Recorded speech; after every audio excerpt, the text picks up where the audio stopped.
Guys, welcome to the stream. Apologies, I would have been on a bit sooner.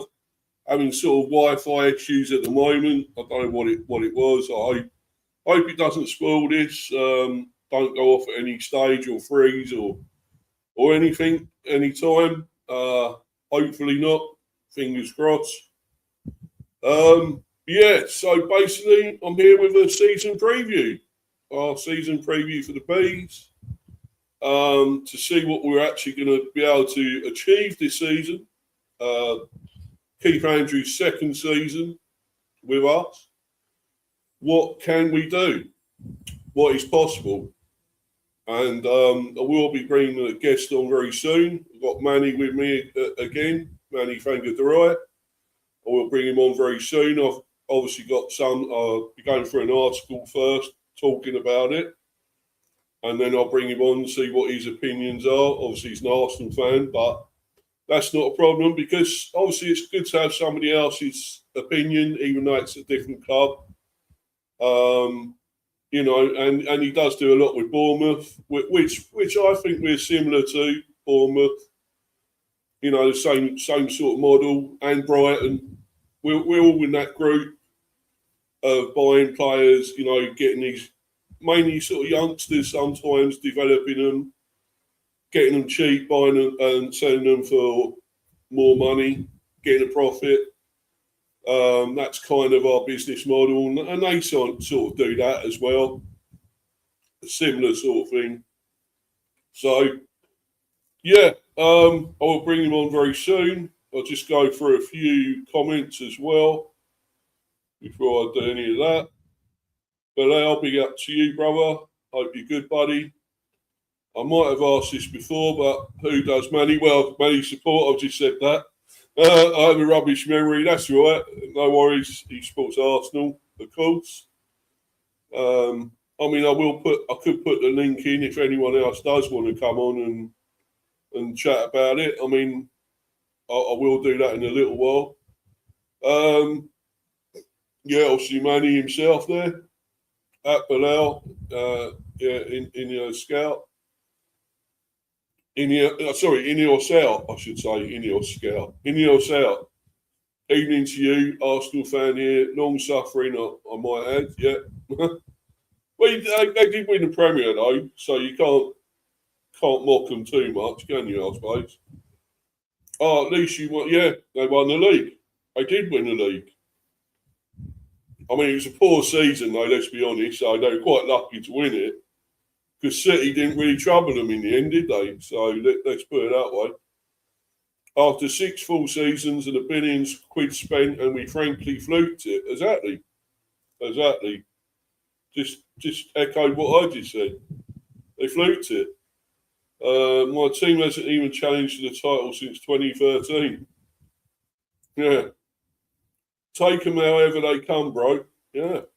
True. The Premier is a Premier. It's a trophy. And you had to win it. You hadn't won it for loads of years, let's be honest. So many years now.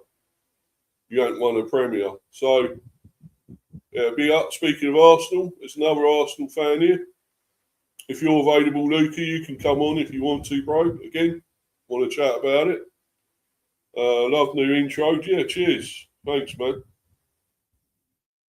Yeah. Thought I'd change things up a bit on this channel, Hey, what's up, lads? And Bruno G. Guna. How's he signed then? Has he signed? Bruno Guimaraes. Or Pilar Reich, as I call him, anyway. Has he actually signed for the Gunners? Yeah, anyway, I'm going to get into this article and then I'll bring Manny on. I'll also put the link in as well. If anyone does want to come on, welcome to.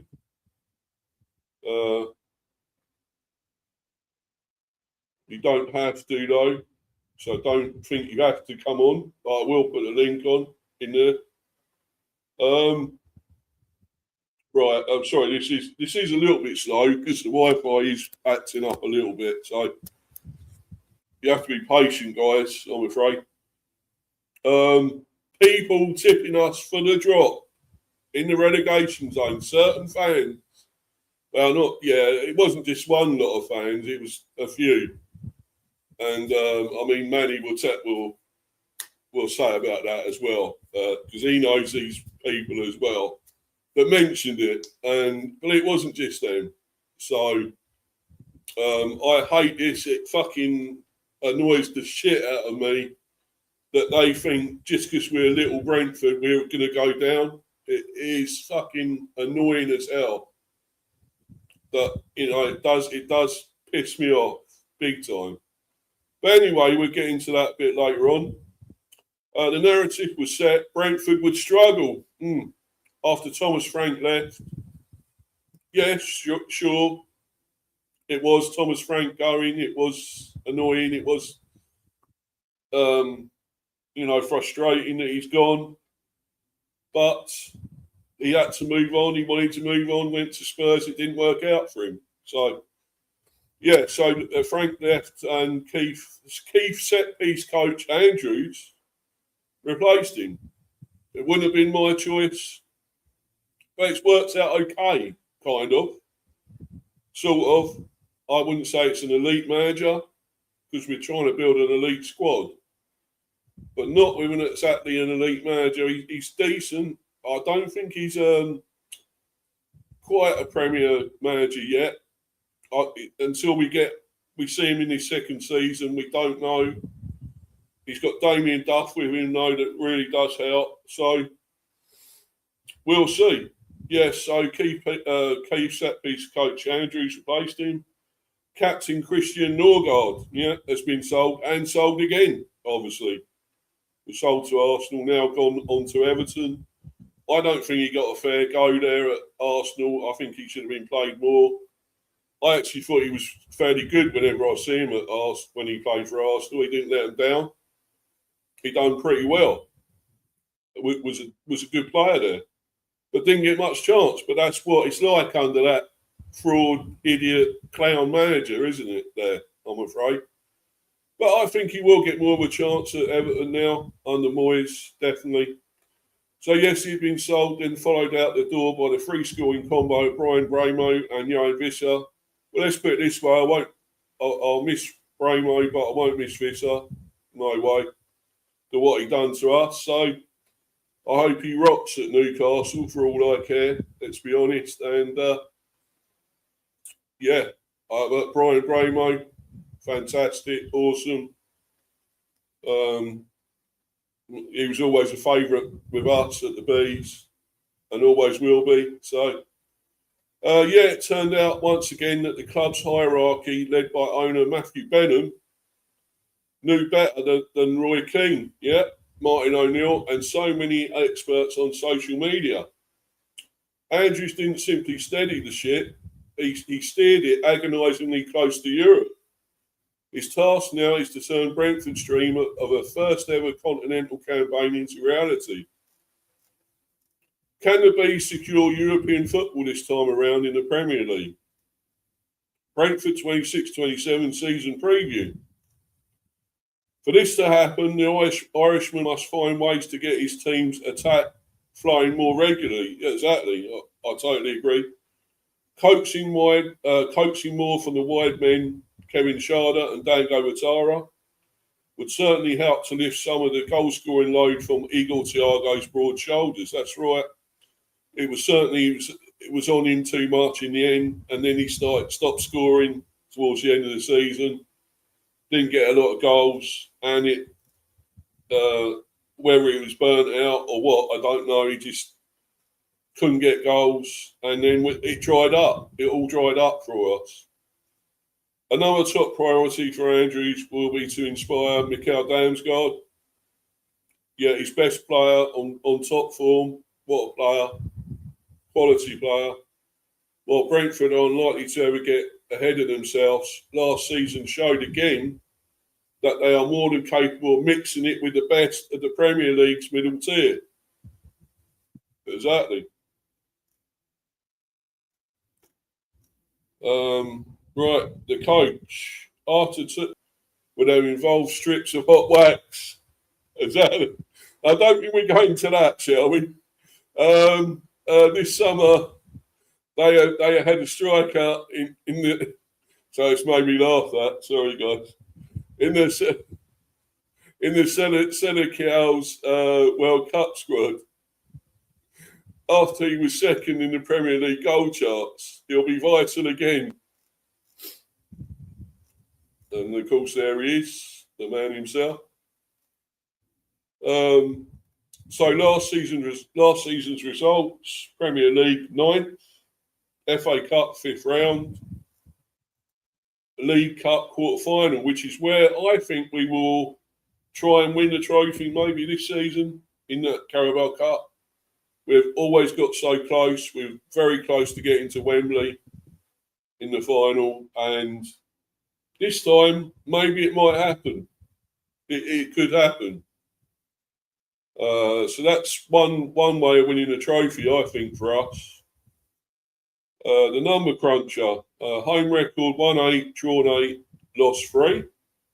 Away record 1-6, drawn 3, and lost 10. So the away record not great in the end, but yeah.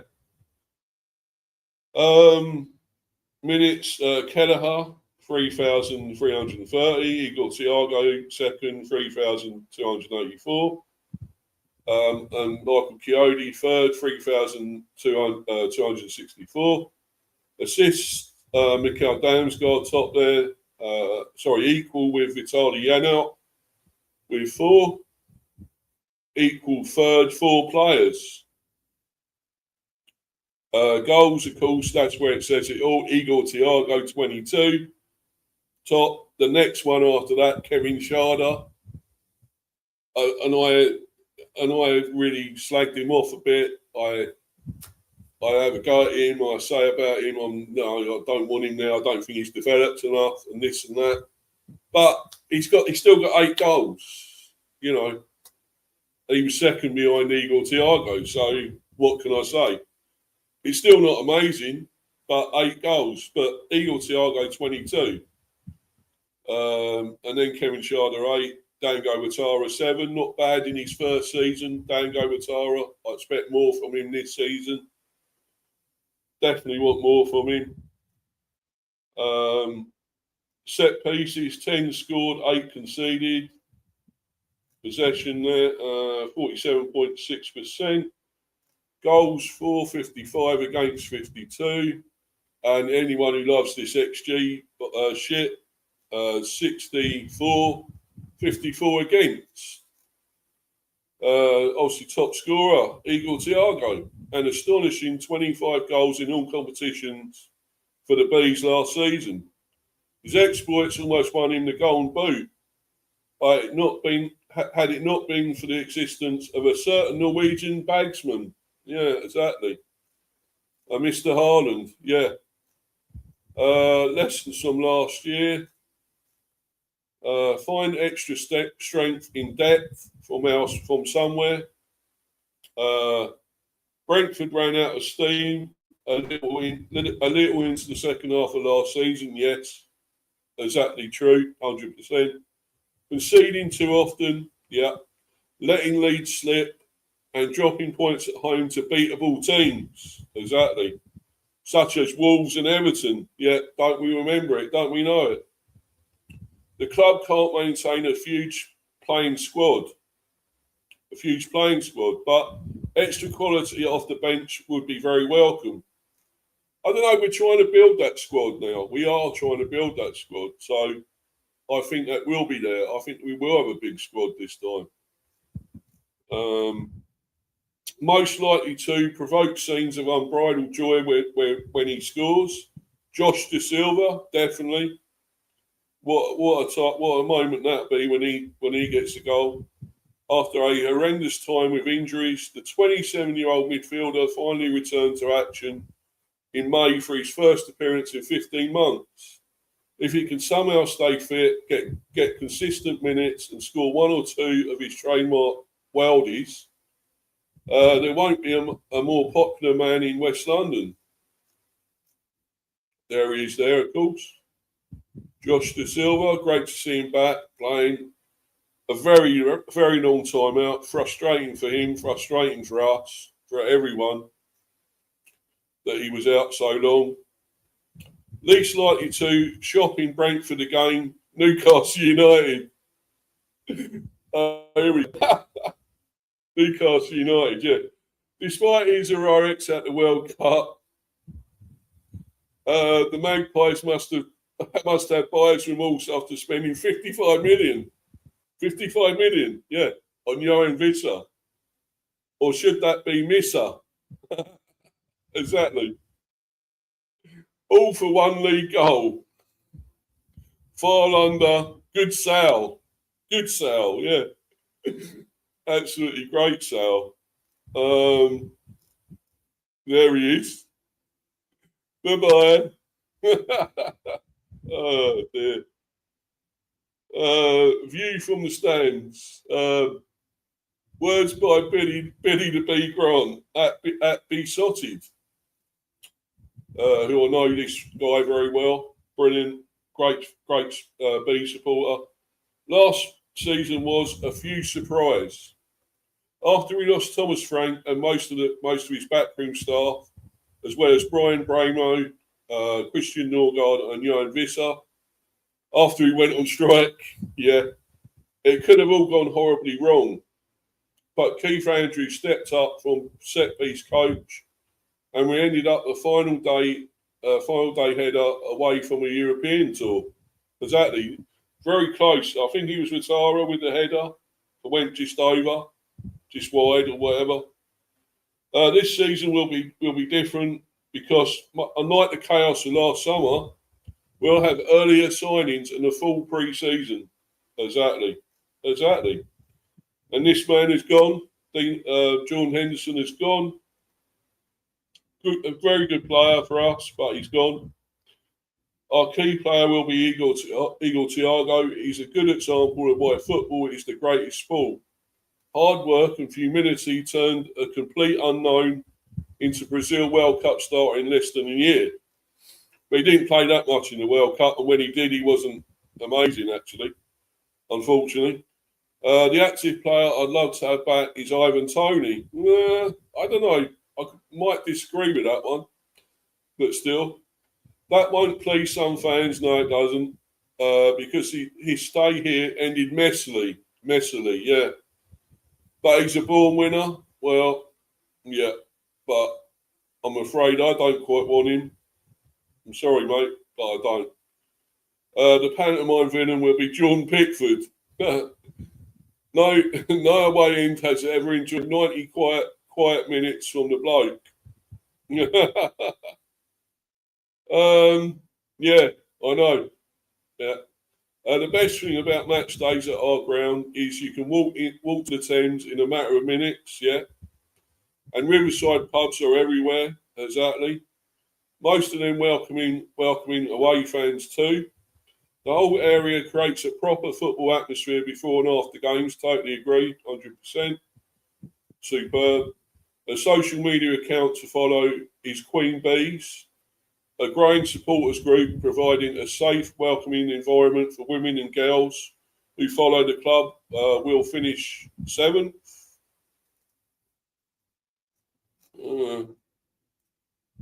So I guess, is that prediction for the men or the women? I don't know. Well, I'd love it if we do finish 7th, the men. So, yeah, so here are all the fixtures. Of course, we've got Spurs to start with, then Leeds. Well, we're going to them in a minute. And the title odds and so forth, verdict and all that. In a little while, I'm going to bring Manny on and find out what he thinks of all this, what he thinks our hopes are, and how maybe we can do better or this and that, you know. I'll get his opinion, so, and I'll also go through one or two more comments. But anyway, big up to you, Mr. T. Hope you're good, pal. Yeah, good evening to you, Steve. Good evening to you. Can you hear me? Yeah, man. Yeah, definitely can hear you. All right, brilliant. Well, Yeah, well, first of all, yeah, big up to Billy the Bee. That's a rather catchy name there. I just hope he didn't name himself after the famous, the infamous villain of the Wild West from back in the day. And of course, you are of course in West London, so to speak. Yeah. And Wild I want to West start London. by, yeah, not too wild. I mean, I can just imagine Will Smith coming over there and causing some mayhem, maybe. Just hope he doesn't slap anyone while he's at it.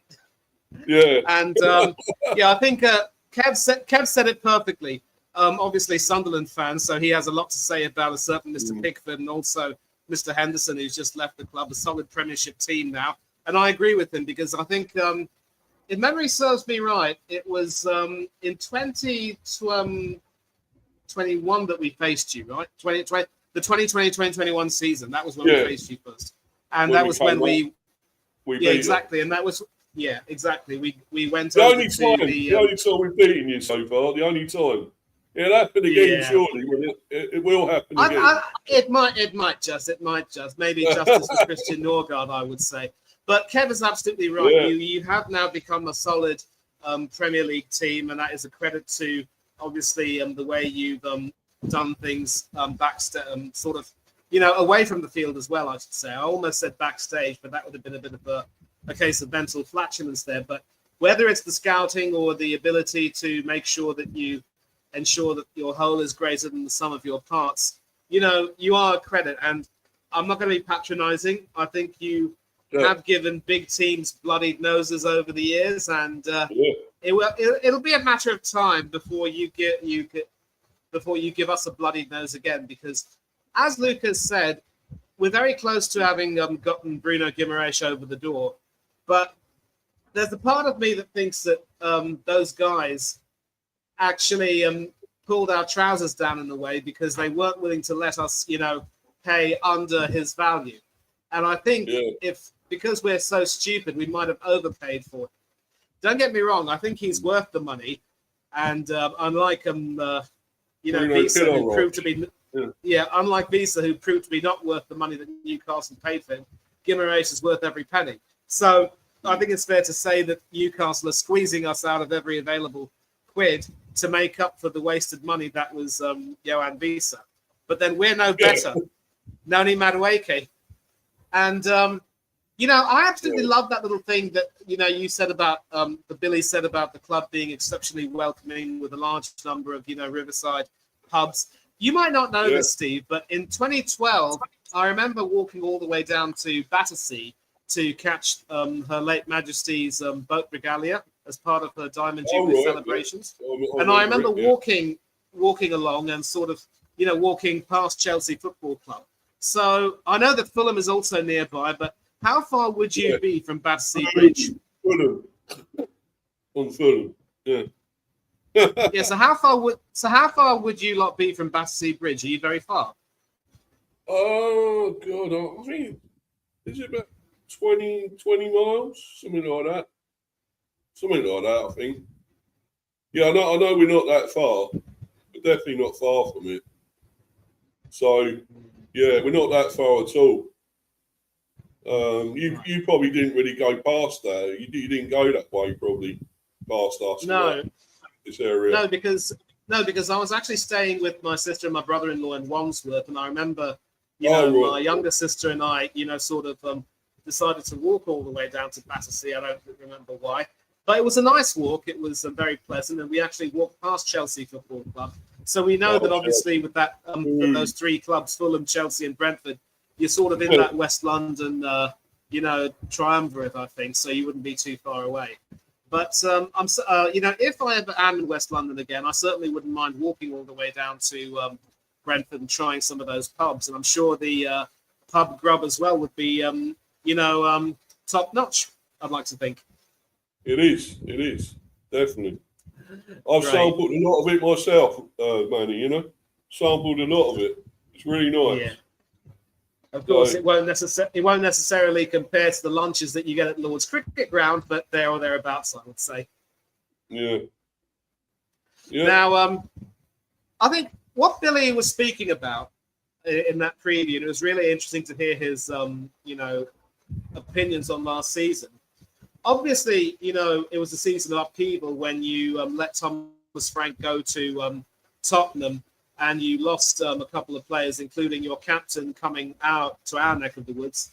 Yeah. And I remember, being on a few shows and saying that, Brentford going down is a bit of a rather wild prediction, in my opinion. Yeah. I mean, I think they'd struggle, but I wouldn't have them being relegated because, more frequently than not, you'd find a way to make sure that you stay cohesive. And I think one result which convinced me that you would stay up was your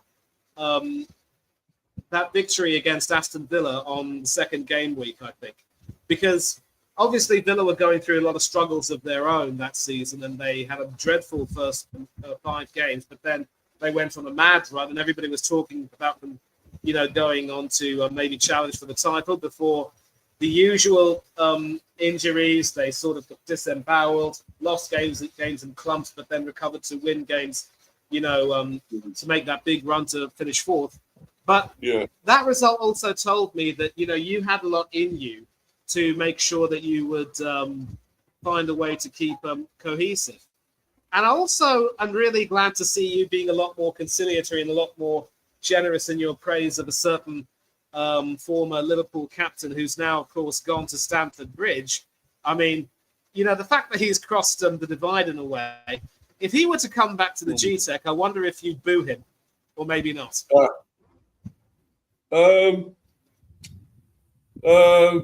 Sorry, are we on about Tony? No, Henderson. Oh, sorry, Henderson. Sorry, sorry, Manny. I was miles away, mate. Was looking at something else there, but we wouldn't boo him because I thought he was really good for us. He had a really good season. I know people are saying, well, look, he's had one season and he's buggered off to Chelsea. He's got a 2-year deal, obviously, there. But good luck to the guy. He deserves it. What, is he 36 now? He obviously wants to win something else before he retires. Maybe he thought he wouldn't win it here. But then again, maybe he wouldn't. But then again, you never know, because I think we are on our way to winning something eventually, very soon. I think at least maybe a Carabao Cup, possibly. We're so close to that. So, and I tell you what, I'm really sorry to cut it. I'm really sorry to cut in here. It's funny you mentioned that, because I actually think that you could have a very good chance of winning the League Cup. And if you get a favourable draw this season, who's to say you won't go far in the FA Cup? I mean, we've seen the likes of Bournemouth reach the quarterfinals. I think that was the season before last, and of course Crystal Palace went on to win it that season before crashing out against non-league Macclesfield the following season. So, the way you've built, there's no reason why you can't target a cup run. And if there's a scenario where Brentford and Chelsea were to meet in the League Cup final or even the semi-final, and Brentford were to win, I think Henderson would be fit to be tied. That would be great. But we wouldn't rub it in, because I thought he was good. I think he was good for us. And one season was good enough, I think. I think it won't be long before he retires anyway. He'll probably go into coaching or whatever else. So I don't think he'll be playing for too much longer anyway. He probably thinks he's going to get something at Chelsea. I'm still not totally sure there yet that they're going to win anything very soon. Despite what they've got, money and all these players they've got. I don't know. I mean, I think they got a great signing in Welbeck there. I think that's a great signing. He still scoring so many goals, loads of goals. We would have had him if our chairman didn't have a problem with their chairman, or vice versa. We probably would have had him, because Matthew Benham and Tony Bloom do not get on, basically. So we cannot get any of their players, unfortunately, because they got some very good players, Brighton, but we cannot get any of them because of that issue. So, yeah, I agree, and especially with regard to Danny Welbeck, I'm sure you will agree with me that in place of a certain ex-Brentford striker, I would have definitely had him in the squad ahead of him, because Tony does have his attributes, but anything Ivan can do, Danny can definitely do so much better. But going back to Henderson, I think his role, obviously, I'm really glad you said, and that's why I'm glad you're a lot more conciliatory, is that he came into a team, obviously, which was going through a period of upheaval, as I mentioned. Losing your coach and then losing your captain and one or two other players. I think Mbomo was also snapped up by Manchester United, and of course you still had Kevin Schade and Igor Thiago. Obviously, was your star player, but Henderson's influence can't be understated. I know that Nathan Collins was your captain, but Henderson for me was in many ways like a leader without the armband. And I believe the role that he played in ensuring that you stayed a cohesive unit, cannot really be discounted. So the way I look at it is that he's going to go to Chelsea to sort of play a Scott Carson role. He'll just be sort of like transitioning into coaching, as you've said. It's a 2-year deal, so he'll probably retire. I do not believe he will be in the playing squad for the Euros, but don't be surprised that, Tommy Tickle calls him up as part of the coaching staff. And it's not even a question of winning things. I just think he wants to sort of wind down his career.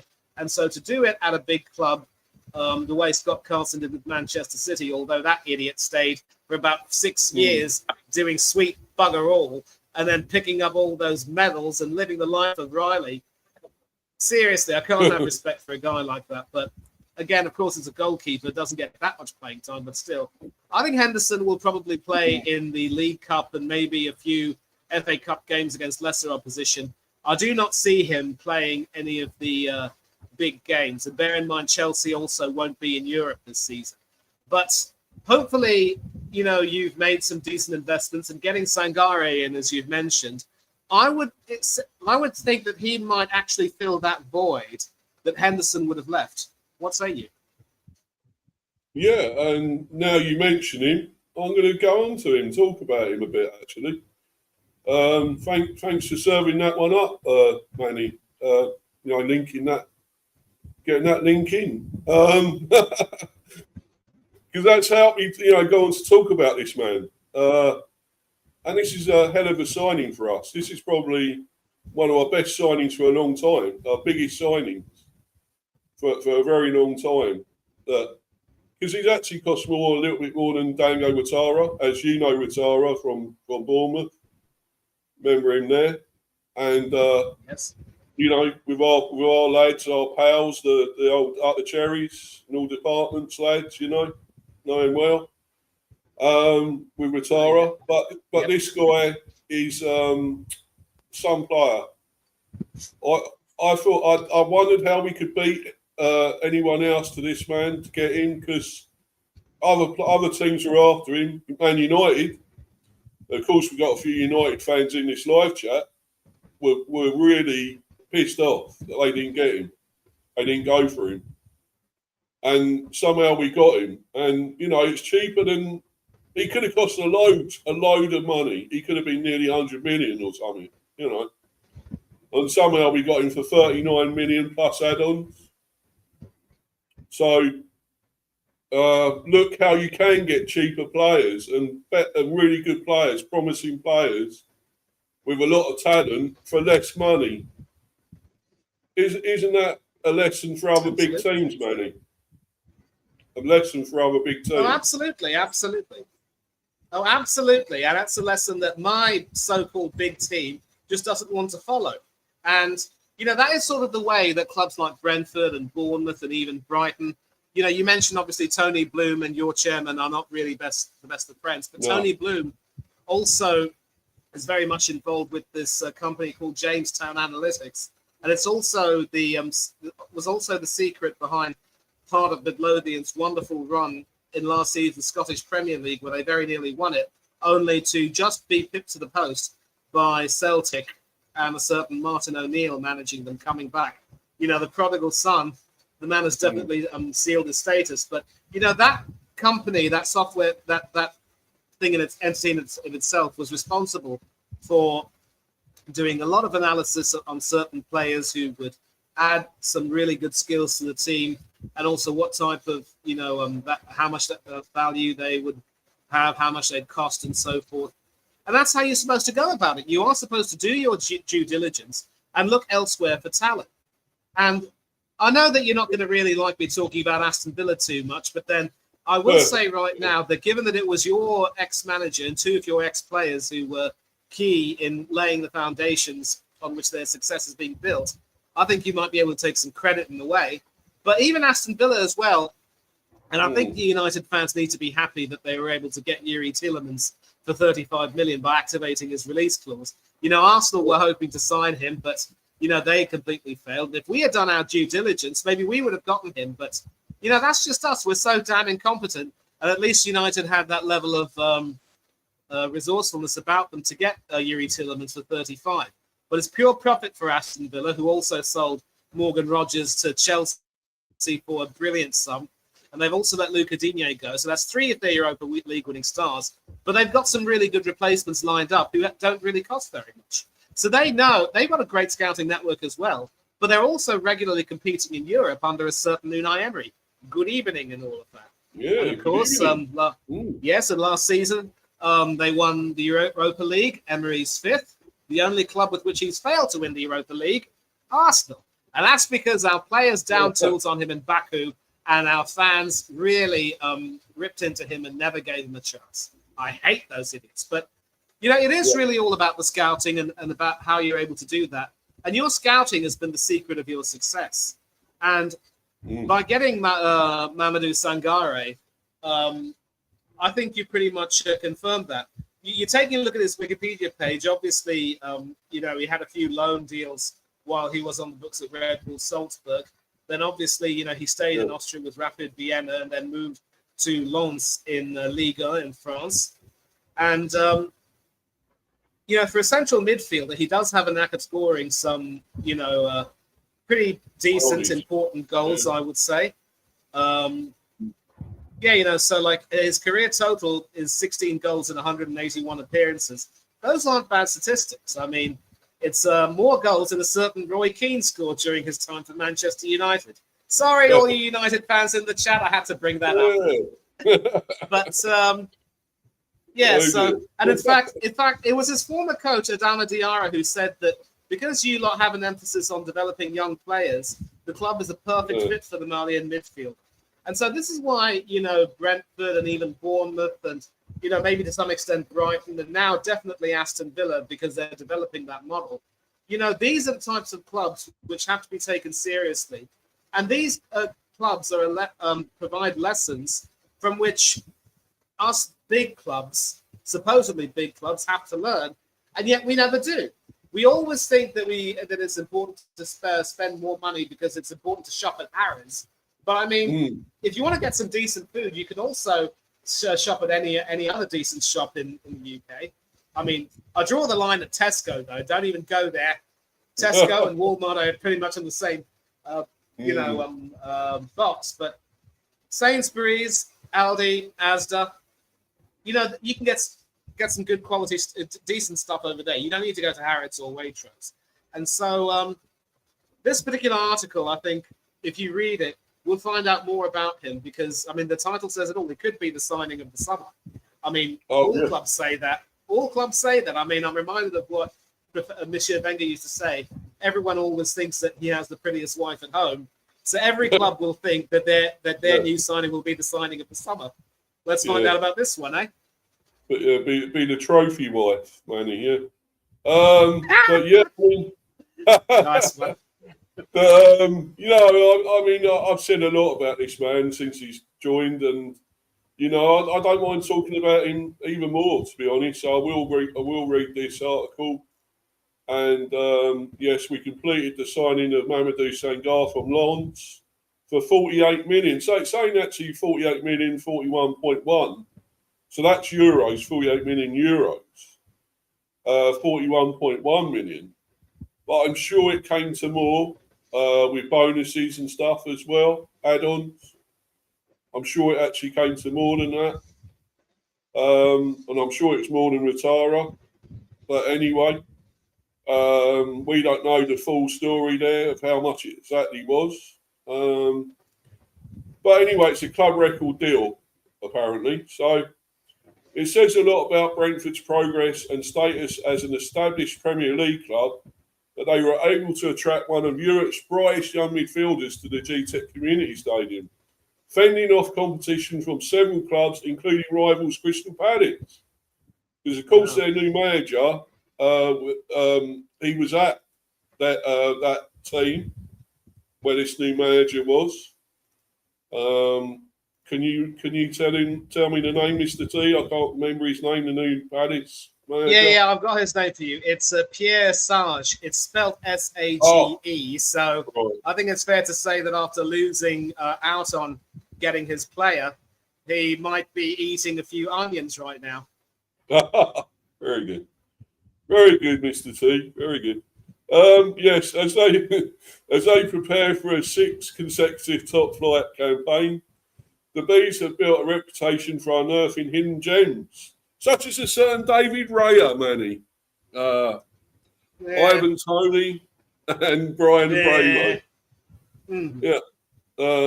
Less said about, well, I was going to say about Tony, but then he was great for us at one stage, so I can't really slag him off.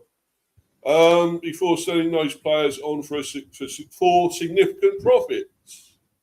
I can't actually remember how much we sold Tony for in the end. I know Raya we didn't get enough for, I don't think. I think we somehow, you got us off, got him for less money than we should have got. But anyway, I'm not going to have sour grapes over it. Bramo, we got probably a good lot, 65 mil.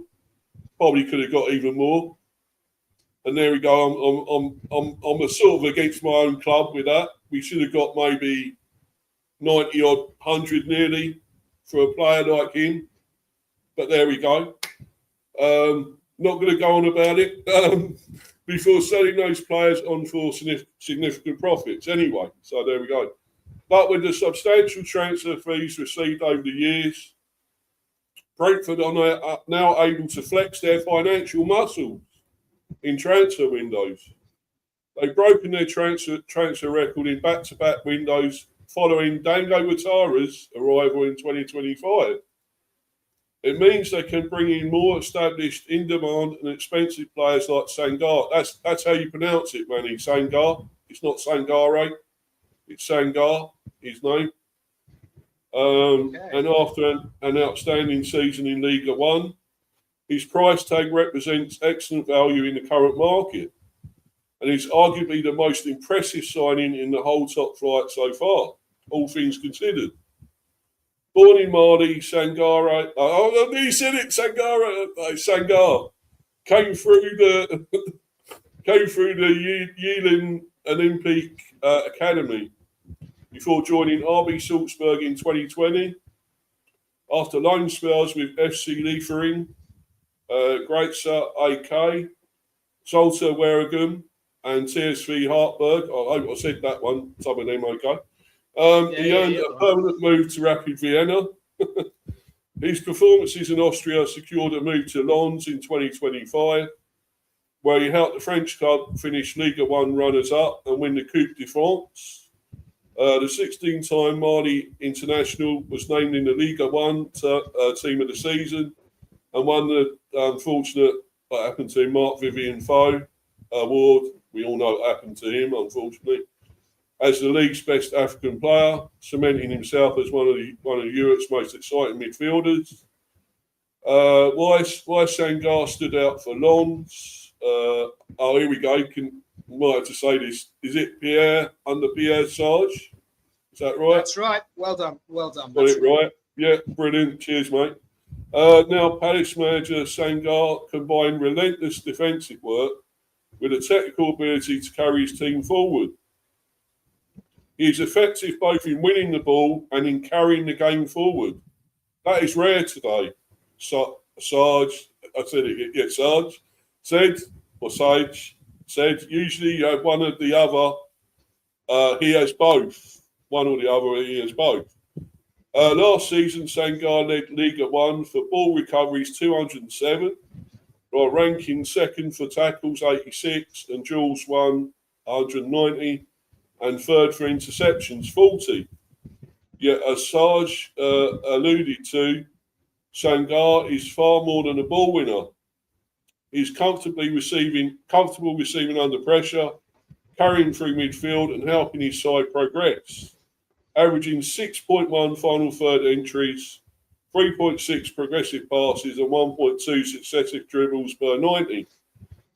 He also contributed in the final third, registering 3 goals and 4 assists in 33 appearances. But while those numbers are impressive, they alone do not explain why Sangar could improve to be this summer's standout signing.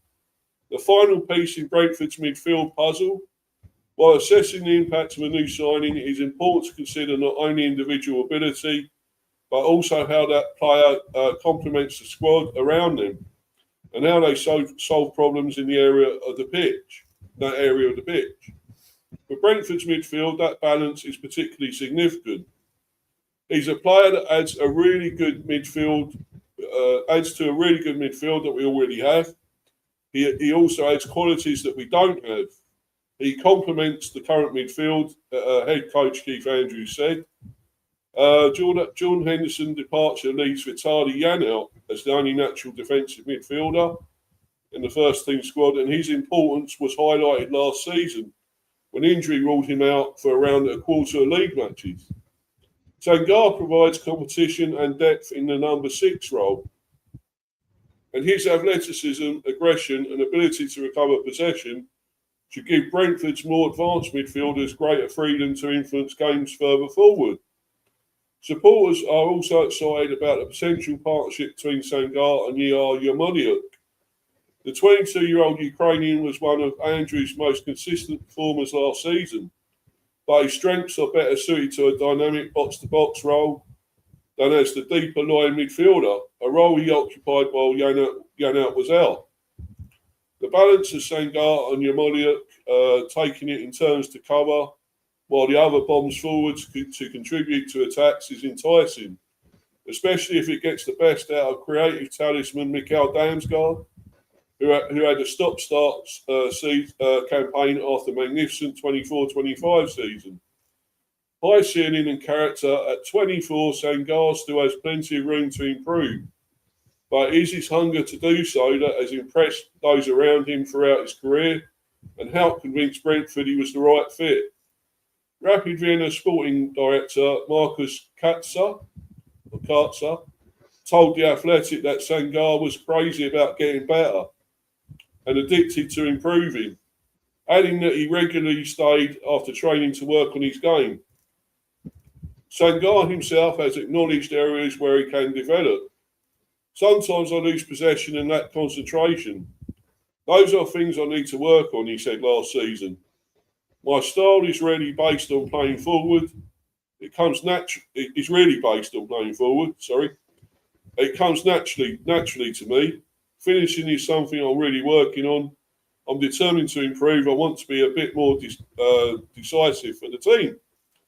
Off the pitch, Sangar is viewed as a humble and grounded figure by those who have actually worked with him, complemented by an impressive self-belief. Former Mali head coach Tom Sandfleet,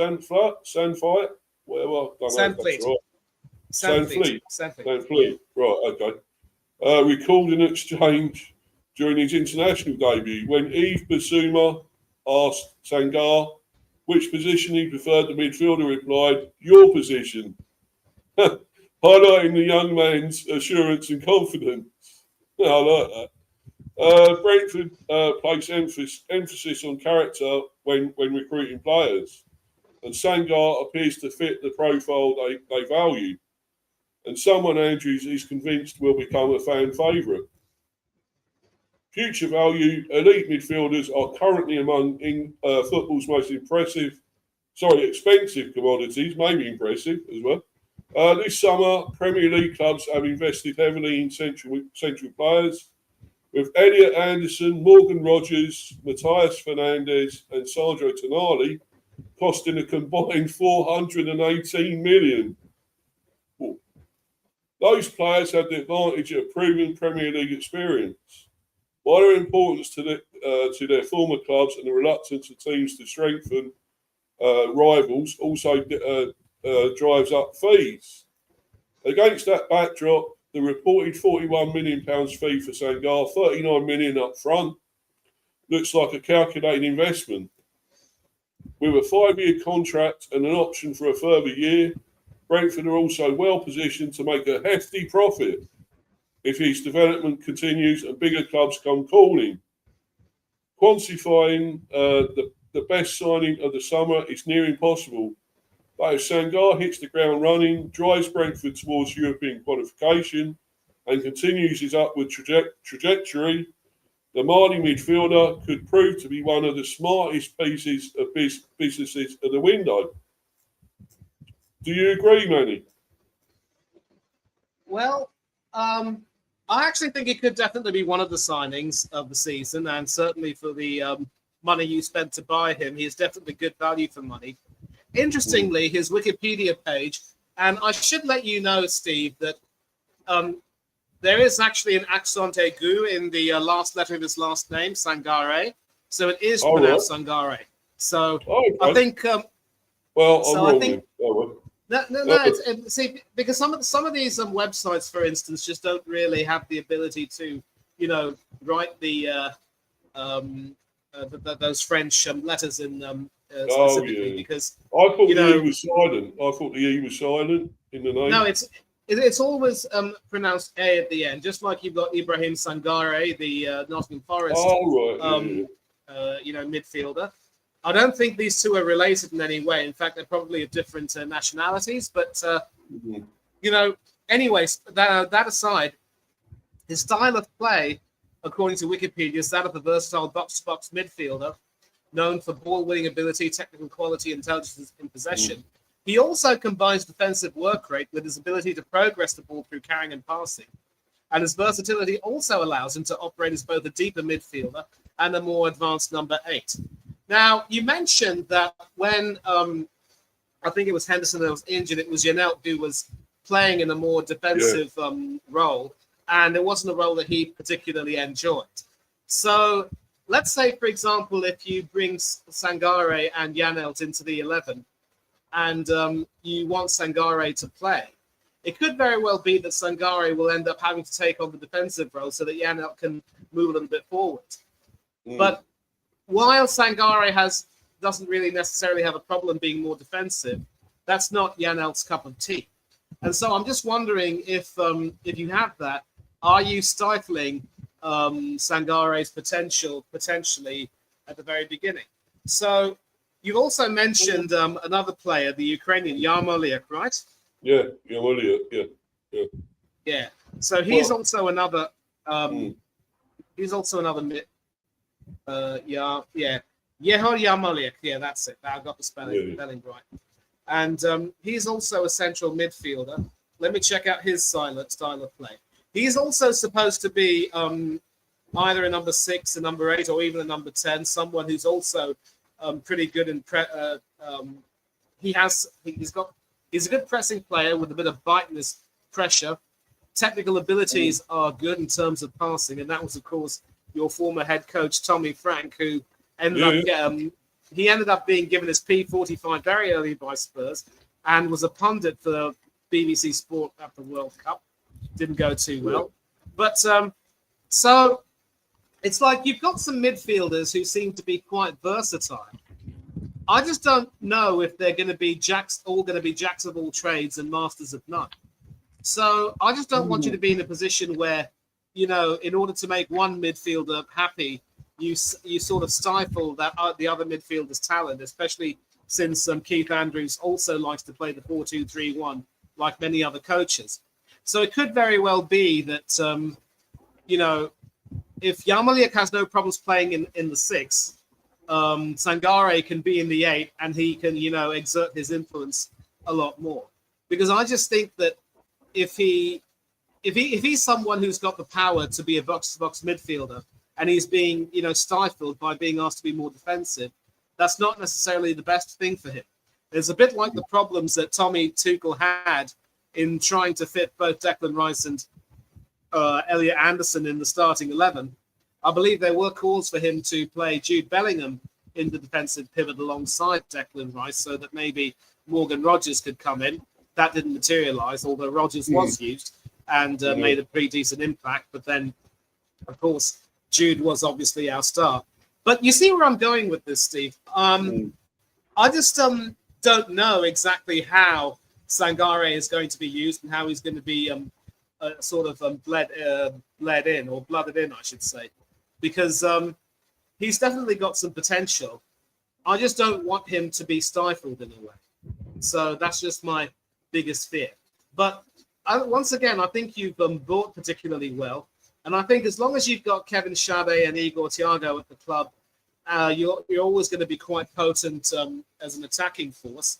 And you've still got some other, key players at the club. The right back, Michael Coyote, Wiley, as it were. I think Mikkel Damsgaard has started to, really come more into his own again. And you've still got Josh De Silva. You've still got Matthias Jensen. And this updated squad is as of the 1st of August. So I don't know if you made any more sales. And, of course, you've signed an ex-Cherry, I should say, Callum Wilson, who's now a B. So still got Jaden Anthony. You've still got a pretty big squad, although it could very well be that maybe a few more of those players might be sent out on loan. But, I think you've covered yourselves well, I would say. Oh, definitely, yeah. I mean, I feel we haven't let our main players go, which is good.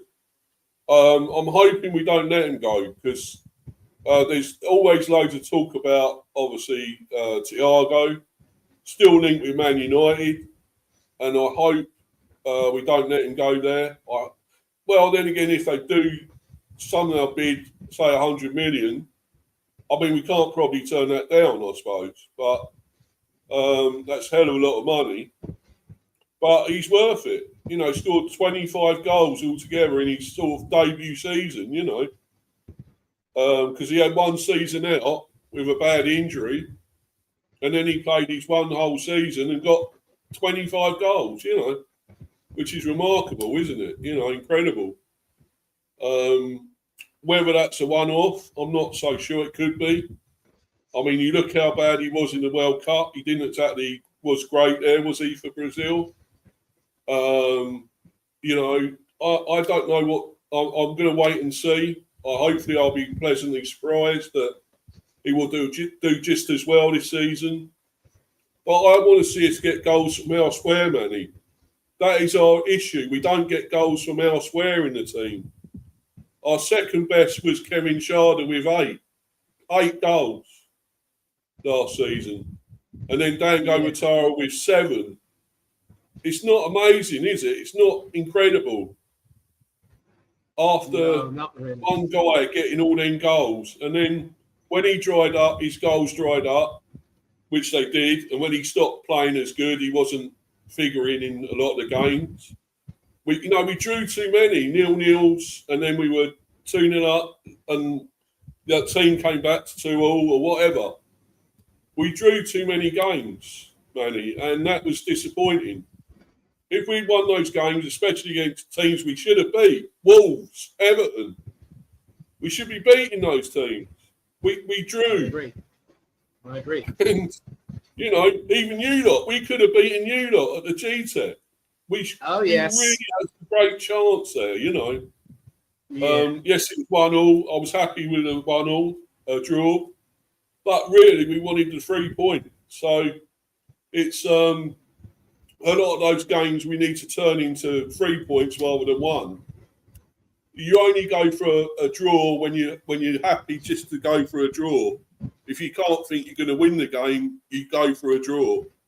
But we didn't think enough that we was going to win a game. We didn't do enough in a game to win it. And that's what I want to see. I think we got enough. We should have enough now with this guy as well. Sangare, and I'm glad he's actually called Sangare, not Sangar. I'm glad you picked me up on that.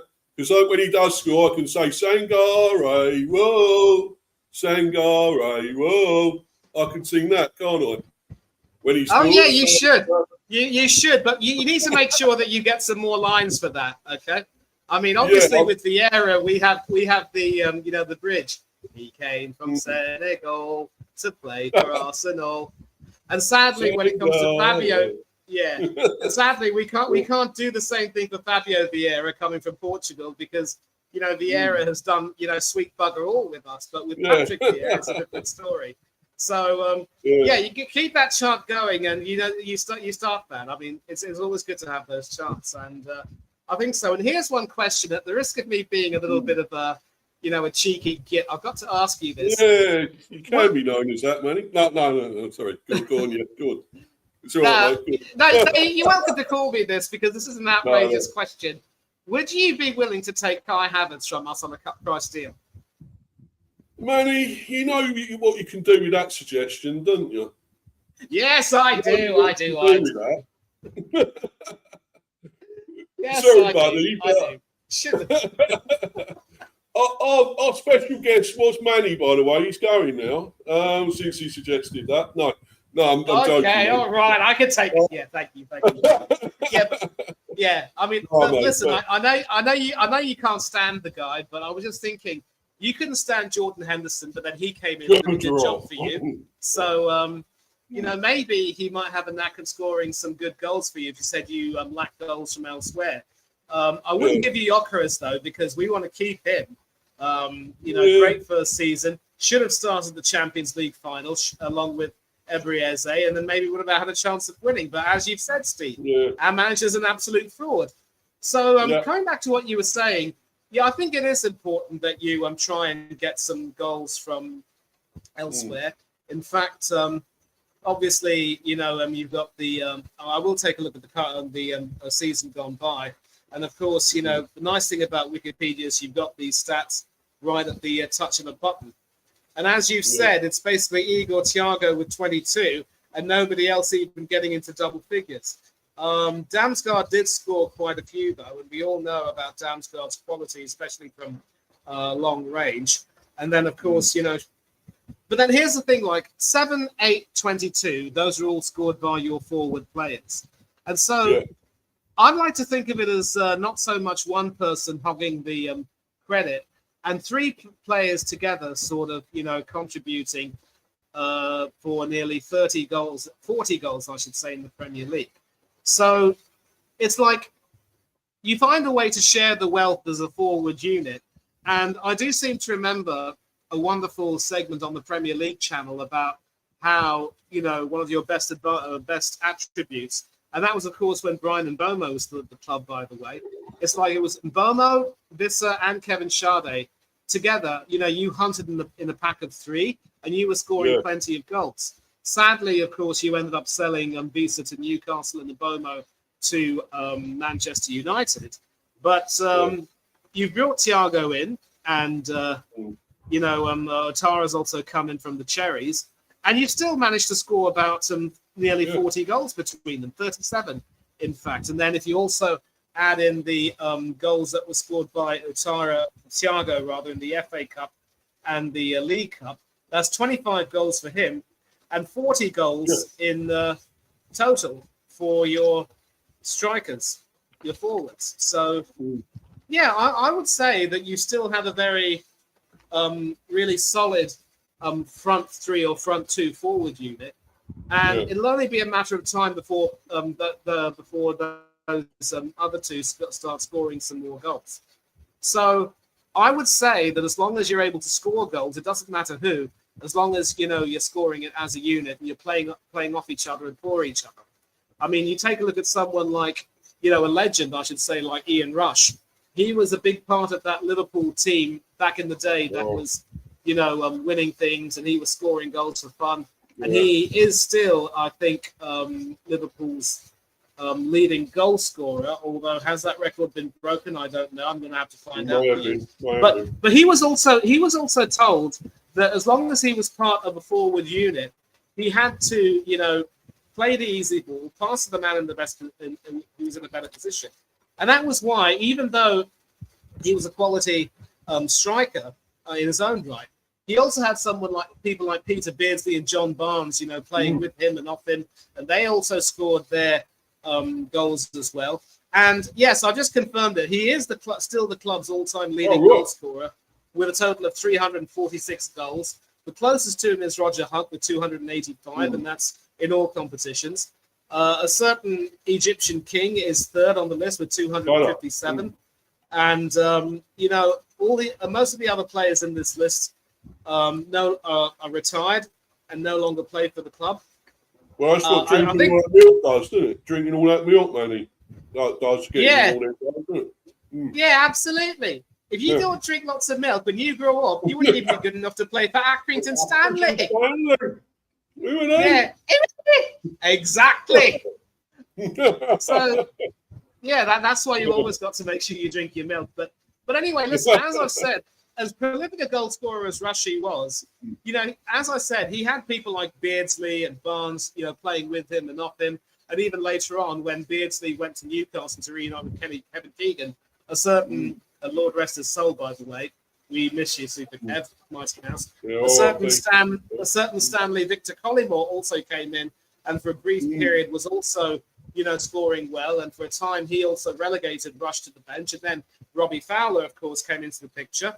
So, listen, sometimes it doesn't matter who scores the most goals as long as you spread the wealth as a forward unit. Liverpool did the same thing with Rushy, and you're doing the same thing right now with Igor Thiago and the other two sort of playing with him and off him and also scoring their goals. So, listen, I wouldn't worry about that. If you want to get some more goals from your midfielders, then that's perfectly fine.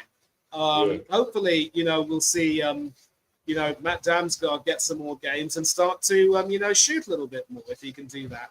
And if he can, then that's terrific.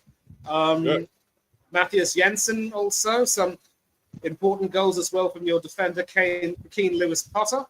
And apart from that, obviously, goals were very hard to come by. Nobody else, scoring, although you can't expect any of your goalkeepers to score. I mean, they're not Peter Schmeichel, are they? But listen, I wouldn't worry about the lack of goals from your forwards. You're scoring as an entity, that's fine. But if you want some more goals from your midfielders, if I were in Keith Andrews' shoes, I'd say, Mikel, mate, we know you can score.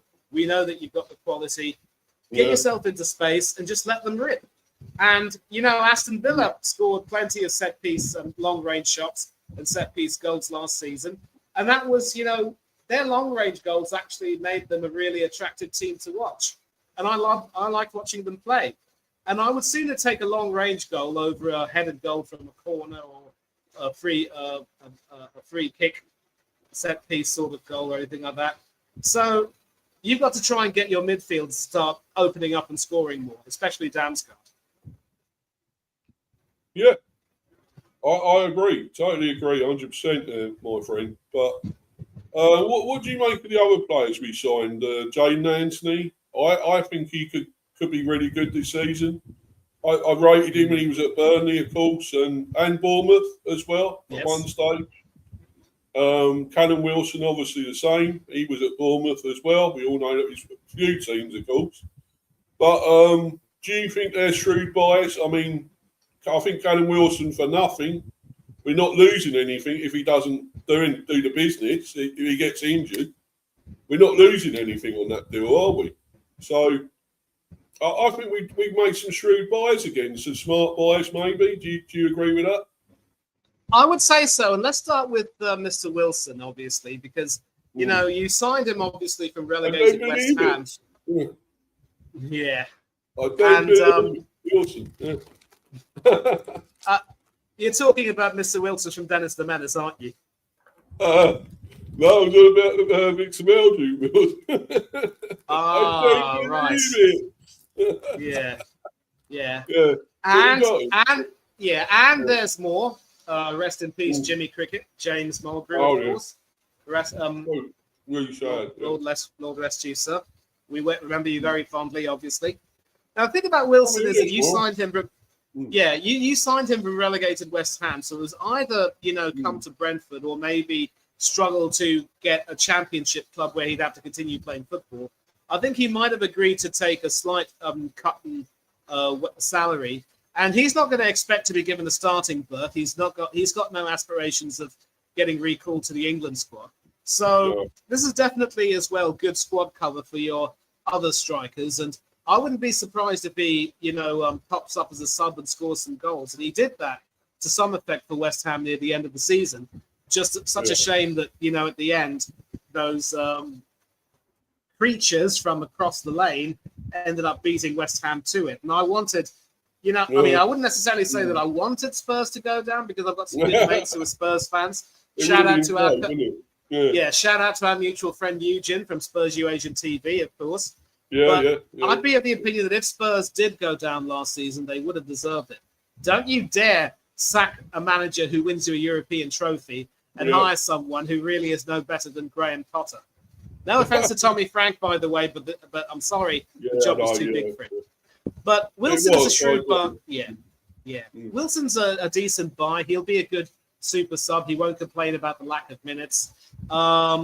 You've also got Jaden Anthony, as you mentioned, but he also happens to be a former Arsenal youth player before moving on to different clubs. And of course, he made his name at Bournemouth. Was there for quite some time, about 5 or 6 years. Yeah, he signed in 2016 as a youth player and was there for a total of about 9 or 10 years.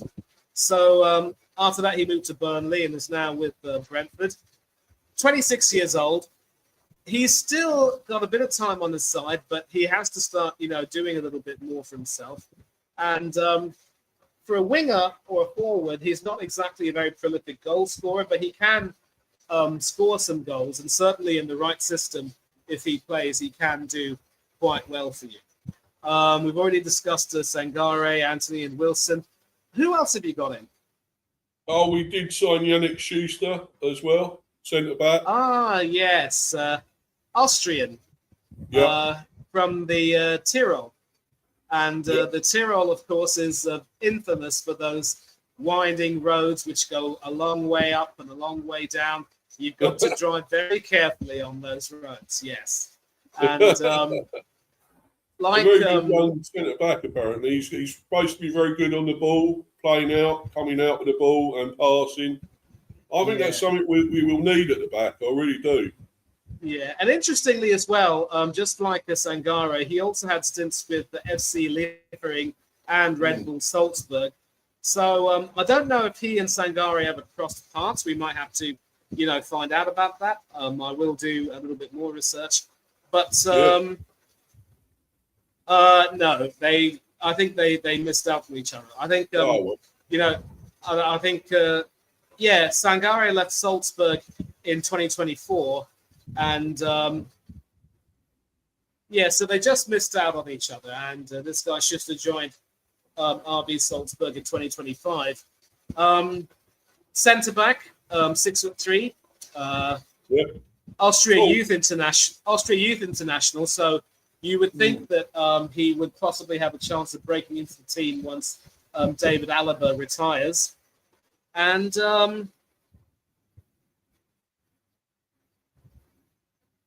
he also has some experience of having played in the UEFA Champions League, having played against played in the qualifying game. And sadly, Salzburg lost that 3-2, so they ended up playing in the Europa League. And in fact, they actually were in the Europa League last season, of course, and played against Aston Villa, that was the last game in the group stage, and Villa needed to win. And there was a certain, they were 2-2 with minutes to go, but a certain Jamaldine Jimo Aloba, the youth player from Aston Villa, scored the winning goal that ensured that Villa finished second and ended up with home advantage. And not too long afterwards, he was loaned out to West Bromwich Albion. Yeah. Yeesh. I only hope the club management have shown some better sense. But I think, and his career stats, of course, he played 4 times in that Europa League campaign. I think that was in, they were stuck in the group stage. I don't know if they qualified for the main competition. I mean, for the knockout stage, I should say. And no,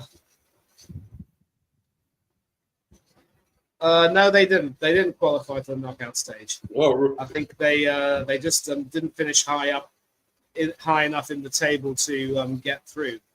But Yeah, so 4 games in the Europa League that last season, and he also had 20 games in the Bundesliga as well. So obviously he had a lot more in terms of action. 5 as well in the Austrian Cup. So he obviously played a key role in Red Bull's fortunes last season. And of course, they actually finished 3rd of 12. So I think they would have qualified for the Europa League once again. So if you've got aspirations of going into Europe, he is definitely someone who will provide very good defensive cover for the likes of Nathan Collins and Sepp Vandenberg and a few others as well. Christopher Ayer also went to the World Cup with Norway. Yeah. And so that's also a really good signing, I would say. So definitely very, very shrewd. And I don't know how much you got him for. I'll try and remember his first signing, I think, at the window. And we actually signed him before the window opened as well. So he was our actual first signing. And this amazing article here from BBC Sports says that this guy Schuster actually has a background in skiing.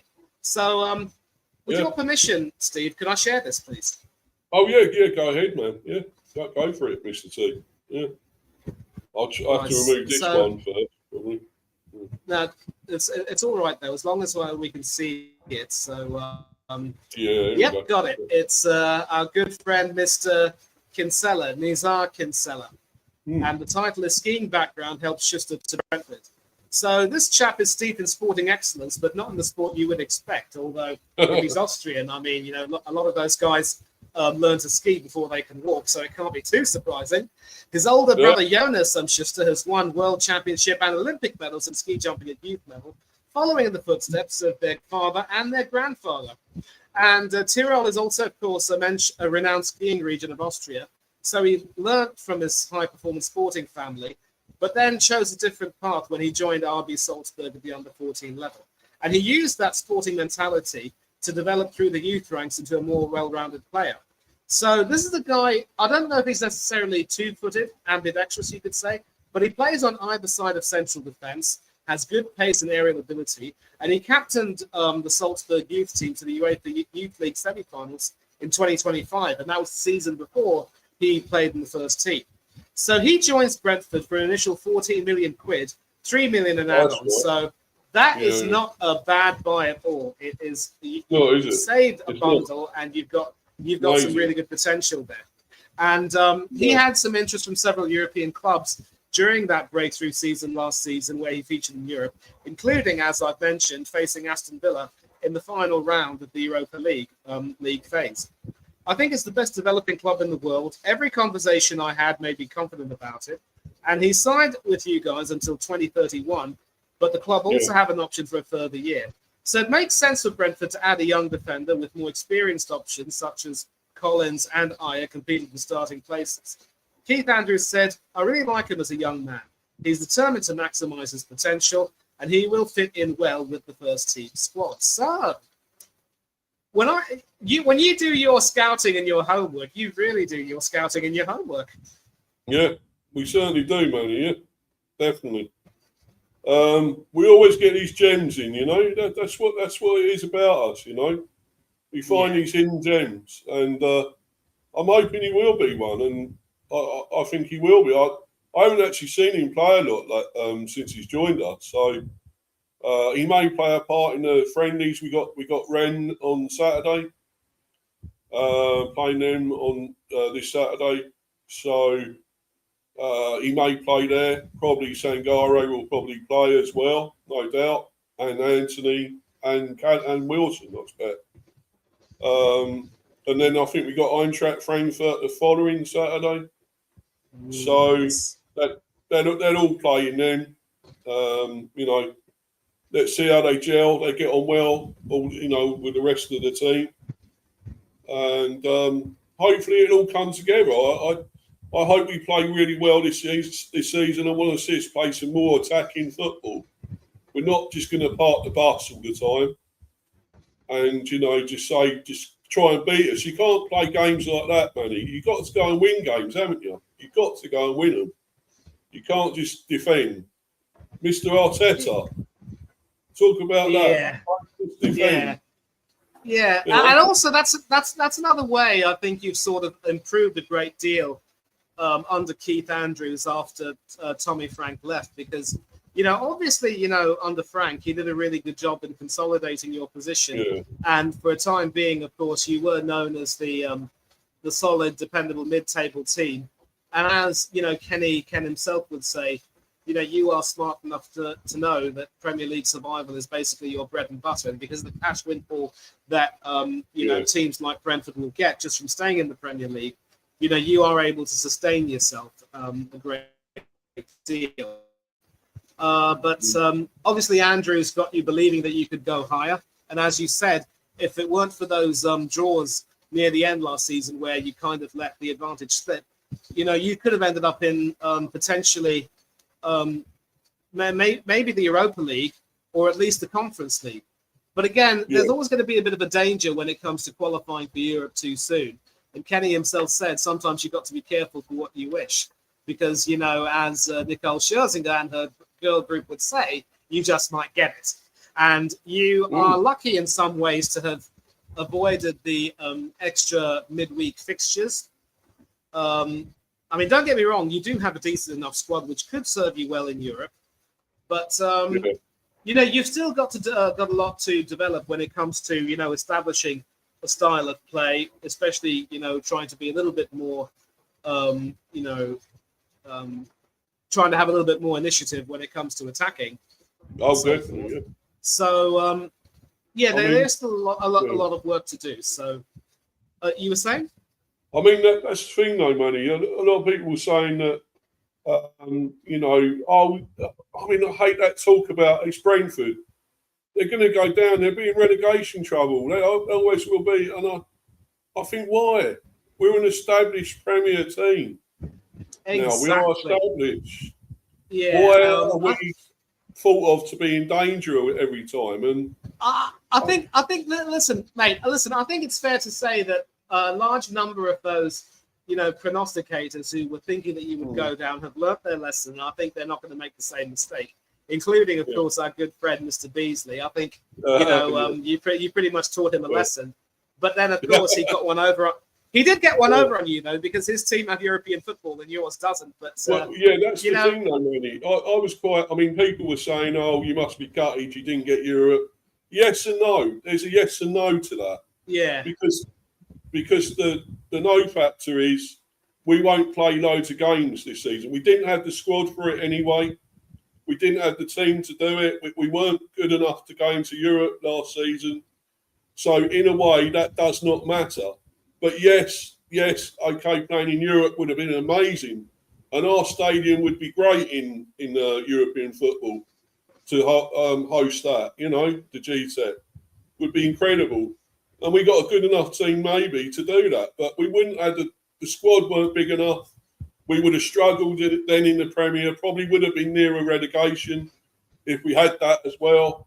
And I think I'm happy that we didn't. I'm happy that we didn't get Europe in the end. Yeah. I'm really happy.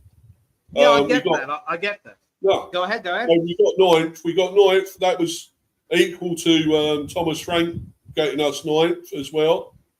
So, that's another thing. What do you make of Keith Andrews? Do you think he will be a really good manager?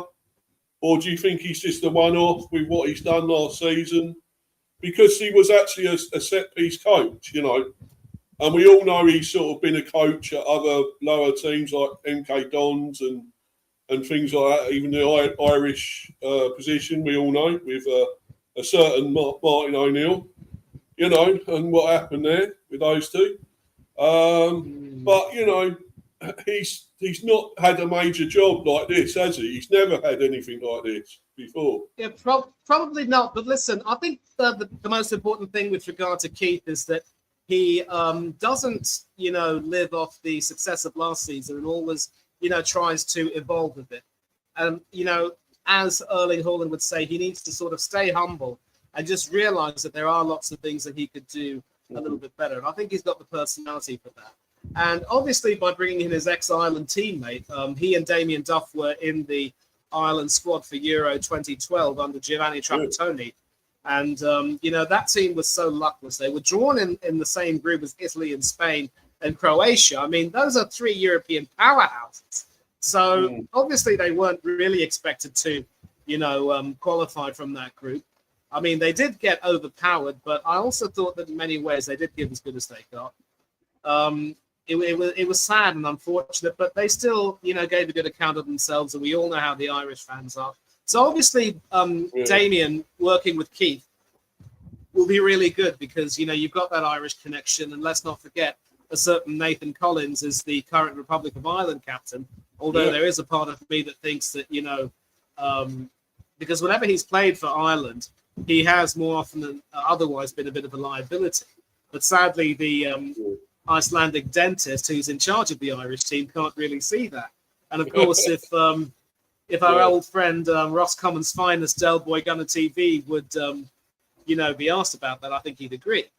But Andrews should have a template to try to build for the future.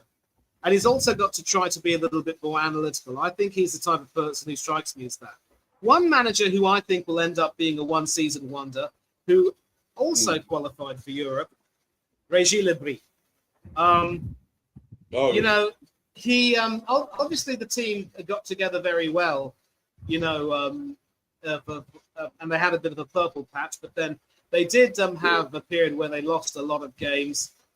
They did make the Stadium of Light a bit of a fortress, but then started to lose a little bit more frequently at home. And I also believe that they will end up struggling in Europe this season unless they really get their act together.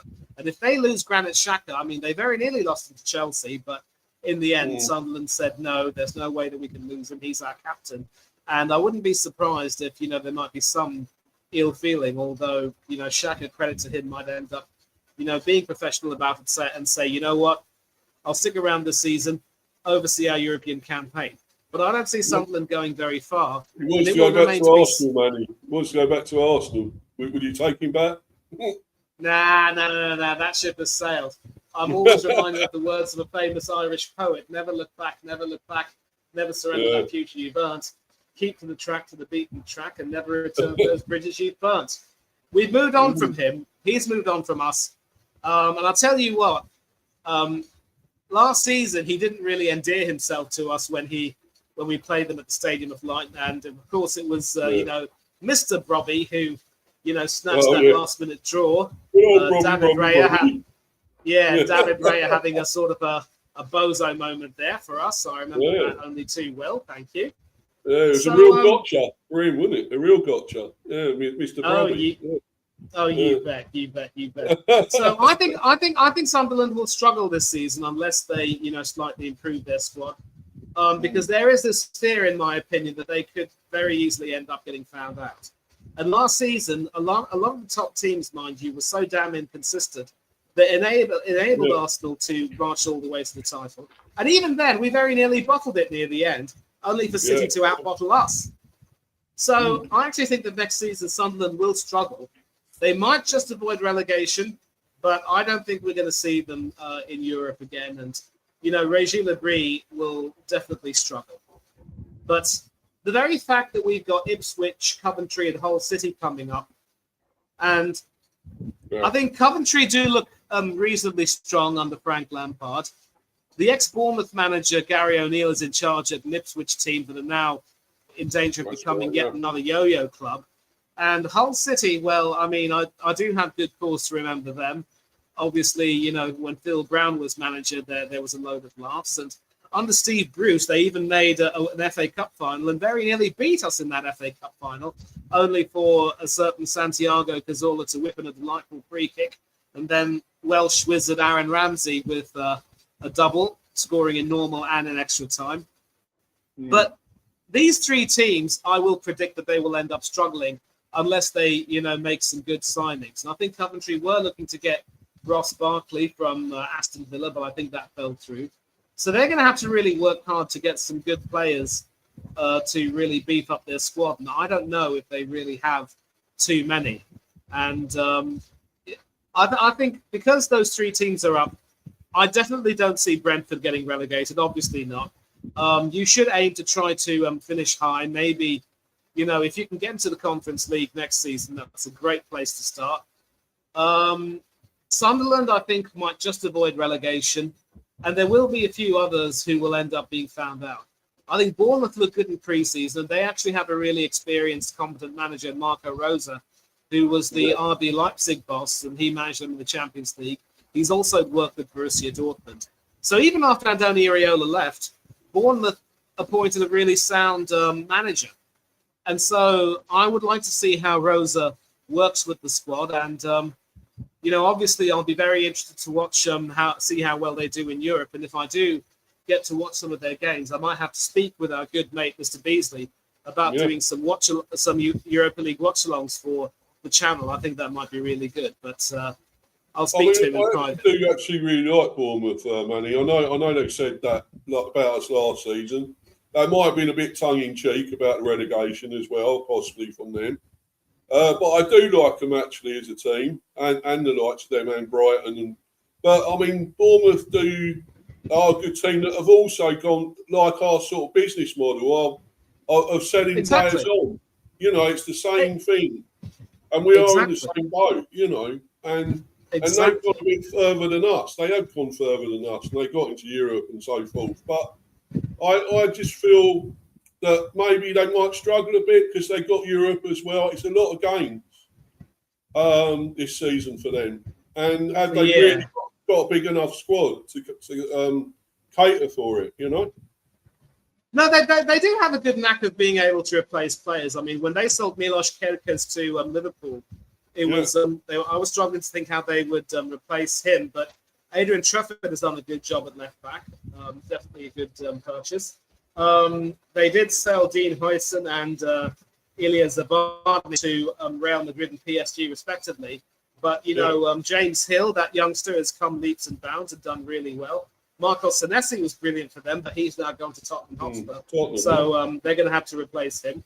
They still have Tyler Adams for now. They've still got Justin Kluivert. They've still got Marcus Tavernier. They've still got Evan Nilsson. That young Brazilian Ryan, who also made the World Cup squad for Brazil along with Thiago. I thought he looked good whenever I didn't see Brazil play, but I think from all indications, he certainly didn't do too badly when he got the opportunity. So they're keeping their main core and not really adding too much too soon as of yet. So I think Rose will have them doing well in Europe, competing. I don't see them doing an Aston Villa or a Spurs and going on to win it, although you never know. I don't think any English team will be winning the Europa League this season. And don't forget, Crystal Palace are also in it. So Sarge has also got his work cut out. Brighton are in the Conference League. Brighton could potentially go far in the Conference League, but maybe only the semi-finals, I would say, a little bit like Leicester under Brendan Rodgers. So most of those clubs have a similar model to yours. And, they're going to be a study in how to manage everything and how to make sure that they get good profits for their players. I wouldn't be surprised if they sold someone like a James Hill to someone like a Manchester City, who might be having a paucity of defenders very, very soon. And Scott, is he going? Alex Scott, do you think? Well? I actually think he might stay this season and then he'll leave. Oh. So that's pretty much it, because Bournemouth now in Europe. Why would Scott want to miss out on that? So that's another thing altogether. And I see you got your fixtures list, and had things worked out differently, it would have been a return to the G-Tech for Tommy Frank. But sadly, it's not worked out that way. Instead, you've got to face Bobby De Zerbi. Yeah, I don't know. I don't know, right? I was really thinking we'd have a really easy game, but now De Zerbi's there, and he's brought in, obviously, Tonali and Fernandes, and he's going to get, obviously, a lot more as well. There's going to be more coming in, isn't there? And they've now got, obviously, Spence was brilliant in the World Cup, and he's going to be great for them this season, surely, as well. Is this going to be a really tougher game for us? I mean, I know we're at home at the G-Tech. Surely we should start better than we did last season. We lost to Forest. We all know that, 3-1. We were poor, in that game. Well, the first half we were really poor. I don't think we were that great in the second half, but better. But, we still lost 3-1. It was a bad start for us. Surely we should kick off there with a win. I know it's Spurs and they've got a good team now. Well, say a good team. They're getting players in, aren't they? So they can't be as bad as last season, can they? Surely, in the Premier. Surely not. But then here's the thing. I actually believe that they've got so much PTSD from 2 consecutive seasons of finishing 17th. Not even the Europa League win was able to cure them of their ills, or even their run to the second round of the Champions League knockout stages. So, look, they're going to have to really start shaking everything off before they can even think of going forward. And they're not going to be in Europe this season. But again, it also just underlines how unfair the system is, and how, had they gotten relegated, they would have struggled. Now, because they've avoided relegation, they're throwing crazy money to get these players in. And, it just isn't fair. I mean, it's one thing, to see clubs like, City, Arsenal, Chelsea, Liverpool, do all of this sort of stuff and make sure they spend the money they need. Manchester United, of course, don't discount them.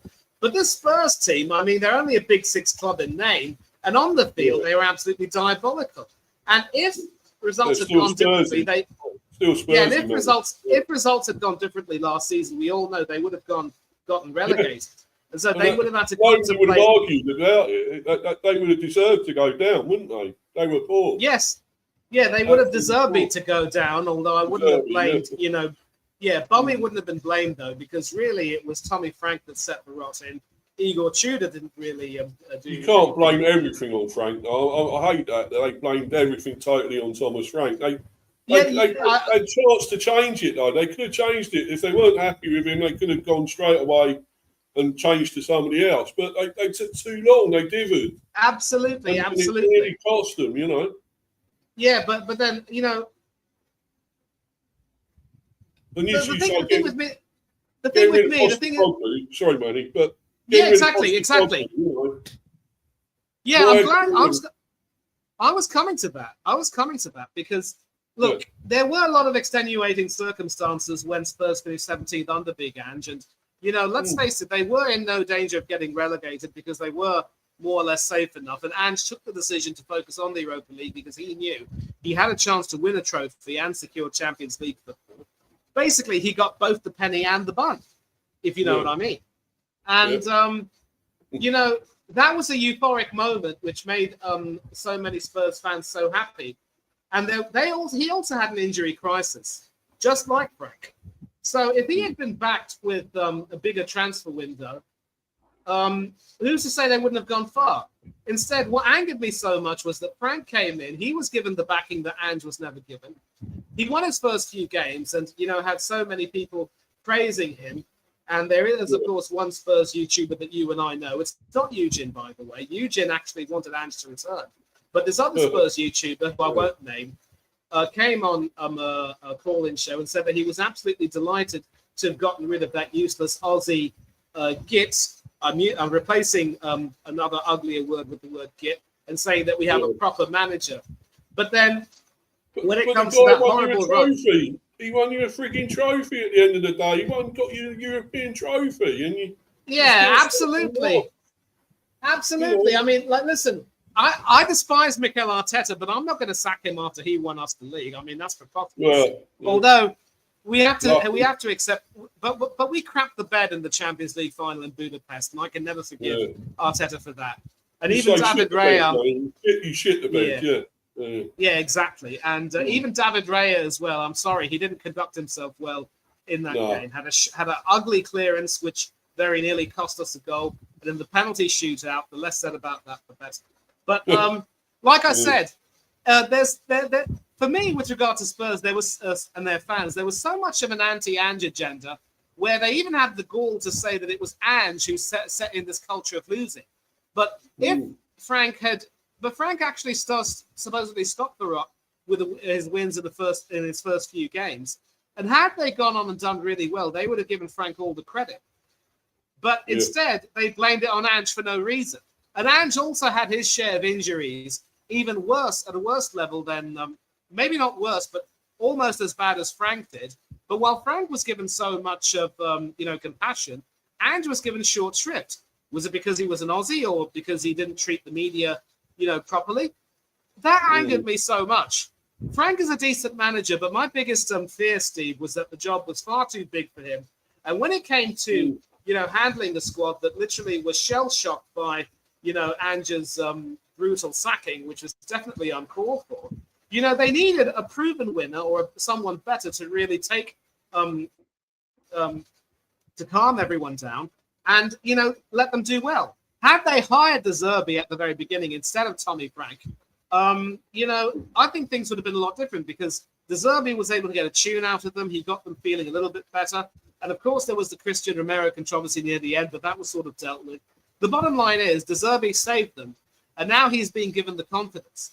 But then I think Spurs also have to be realistic and say that because there was so much PTSD, you could say that Ant was partly responsible. You have to say that Frank was also responsible. You definitely must say that Igor Tudor didn't help matters. And it was really De Zerbi who sort of helped save their, I can't say bacon because they're sort of, they've got their club with a strong Jewish foundation. Yeah. He saved their, backsides, it has to be said, and made sure that they were still a Premiership club. Because if they had gotten relegated, mind you, there is no way they'd be able to spend as much money as they're doing right now. They'd have to slash their wage bill by half, and they'd be struggling. But then, of course, they still host concerts at their stadium, so they can always have, Beyonce and maybe even the Pussycat Dolls or some other. Yeah. So, or they could even host an NFL game or two. They'll get their revenue, but they wouldn't be taken seriously as a big club anymore. So I actually believe that Spurs are now going to have this mentality of saying, you know what? After all the crap of the last 2 seasons, we just need to focus on making sure that we start building slowly and start, just working our way back up. It's a long way back to the top. And I actually do not think that they will qualify for Europe, but they should do enough to comfortably finish in a mid-table position. And from there, they'll try to cook. And it sounds, a bit silly to say that in theory, because as you mentioned, they've got Tonali, they've got Fernandez, they've got Spence, and also Pedro Porro, don't forget, who's a World Cup winning fullback too. And they still have some reasonably good attackers. I think they might be selling Christian Romero. He might be going to Inter Milan. So it could very well be that Mickey van der Ven becomes the new club captain. And of course, van der Ven, he is, of course, another Flying Dutchman. You only need to take a look at his clearance in the Europa League final to see why that nickname would support him. But segueing back into this first game, do you I think don't we see got a good chance or not with this? I mean, yes, I'm going to come to that.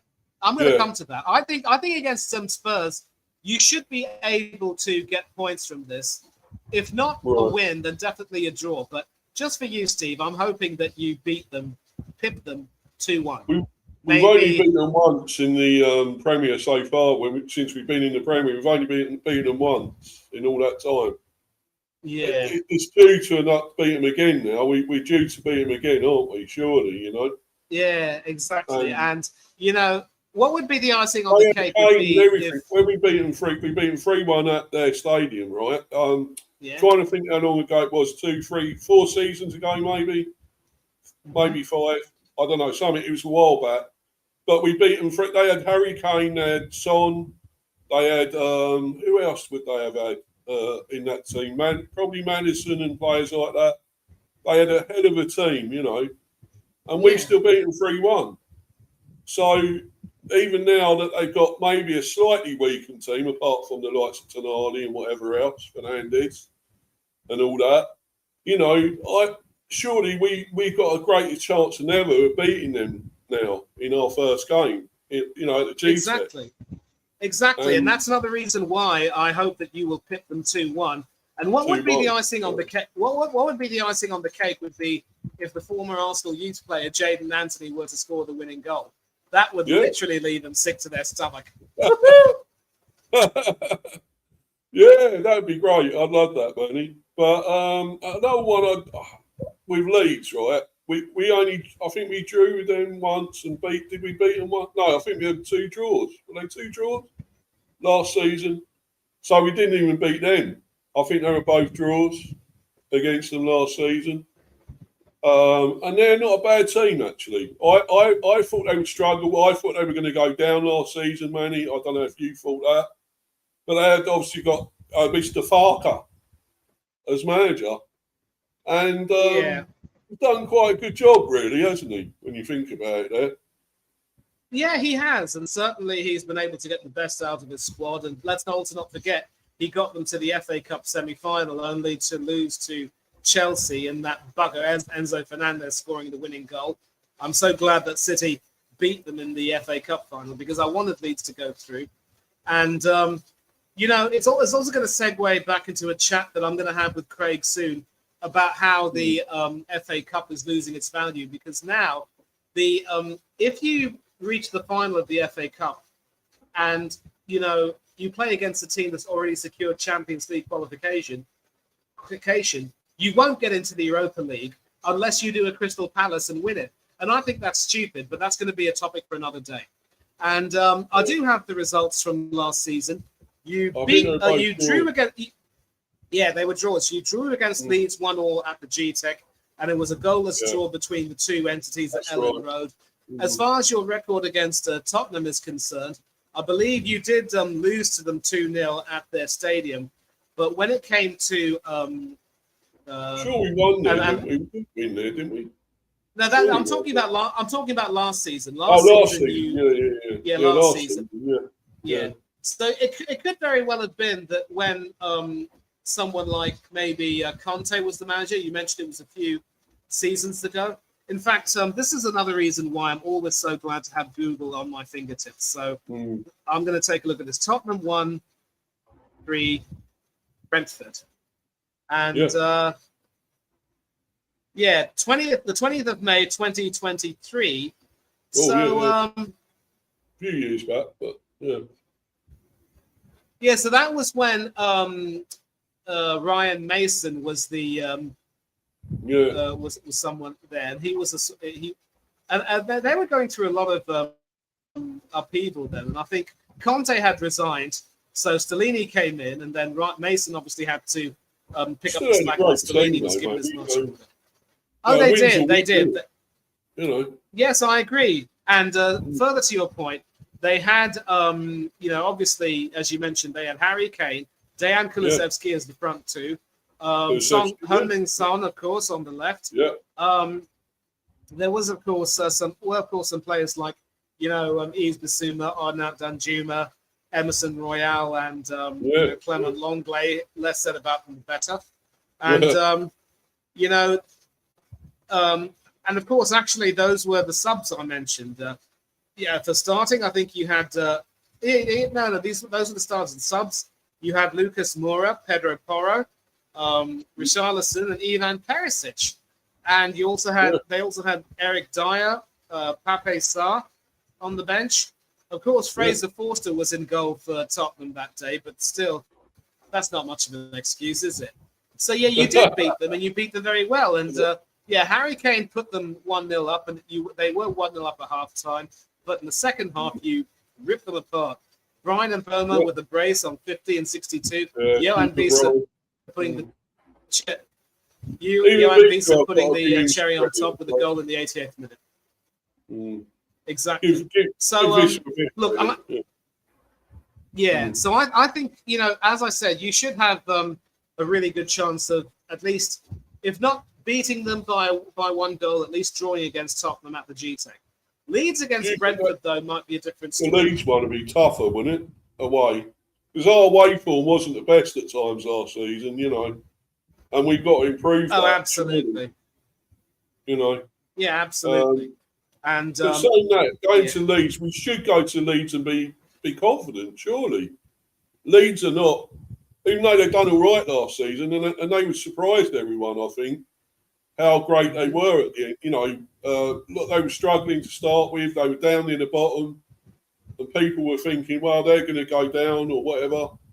And they were actually really good. They were hard to beat, weren't they? At Ellen Road, especially. Oh yeah. So they were really, really good. Definitely, as you mentioned, Elland Road was a fortress, although we did go there and, make sure we handed it to them.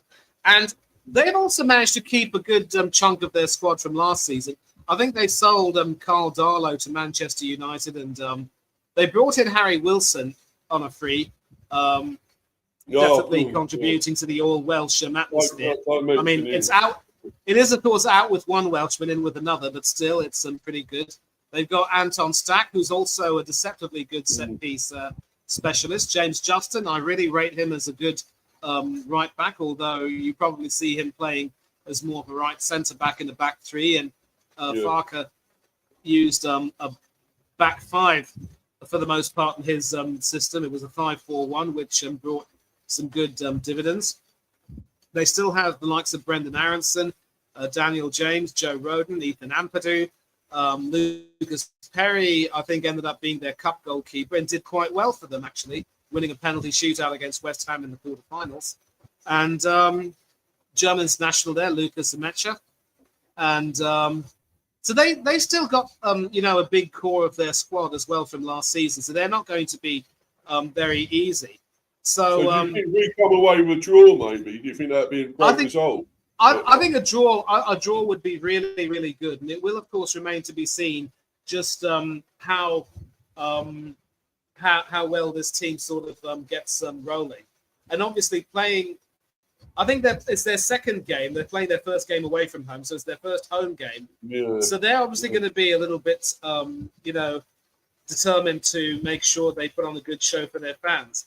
But then you're going to have to make sure that you rise above it and make sure that you try to, hold your own. So I think the best possible scenario for me, Steve, from your first two games would be beat Spurs at home and then come away from Elland Road with a draw. I'll give you 4 points from your 6 games. Yeah, 4 points from your first 6 games. That wouldn't be a bad start at all by any means. Oh, look at these though. Where we got Sunderland, I mean, I know we beat them once last season, Sunderland, and we lost at their ground. When really, actually, we should have won that game or at least got a point at Sunderland. Kevin Sharder missed the penalty, and we could have done something. We could have at least got a point out of that game, or something, Yeah, Sharday certainly was not.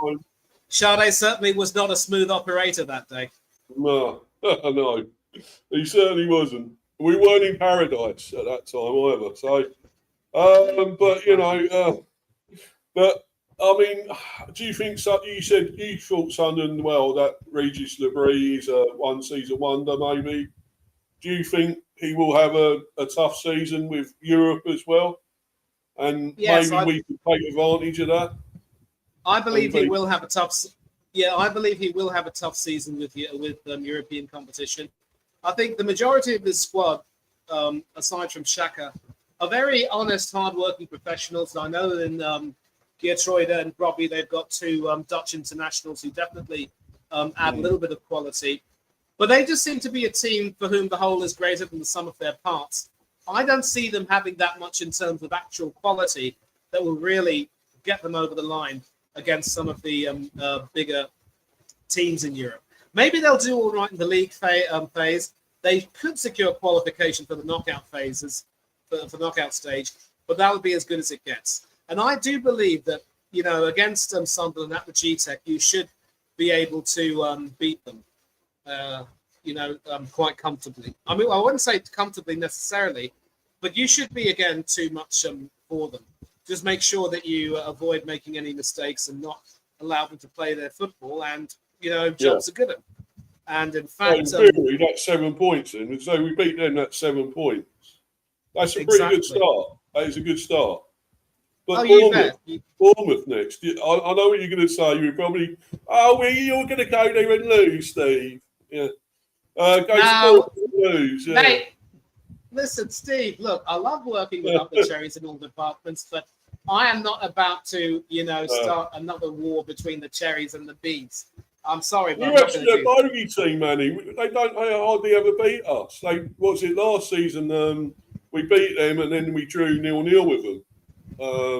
I know. Steve. In fact, listen. I've got That's I've right. got it here. You thrashed them 4-1 at the GTEC, 4-1. Yeah. and you drew 0-0 with them at the Vitality. So obviously they didn't like playing you, and Craig has mentioned that his team Yeah. don't like I playing know you. he has. I Yeah, kind of but laugh again- at that. You know. But then here's the thing as well. Obviously it's going to be a really exciting game in some ways because Dungo Tara and Callum Wilson will be returning Yeah. to their old stomping ground, and Bournemouth of course do Playing Anthony as well. have a knack. Anthony. No, they do. Yeah, as well. You're right. Absolutely right. I forgot. How can I forget about him?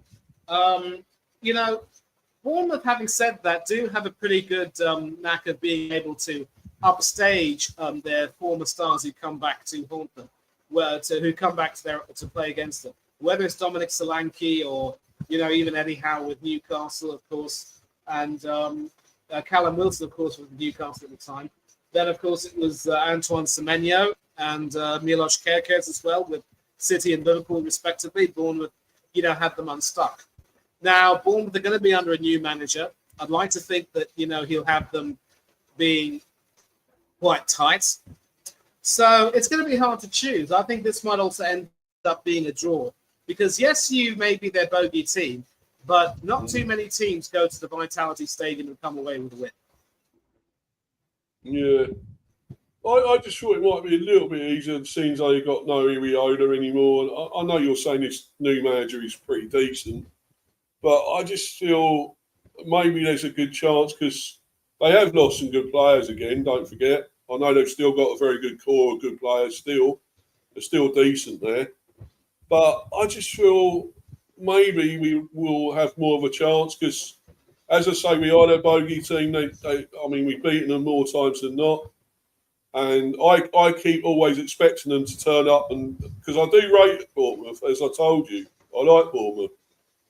I like going there on holiday. It's a lovely place. But, I always think they're going to turn up and beat us sometime. But it never happens. And we always seem to be better than them.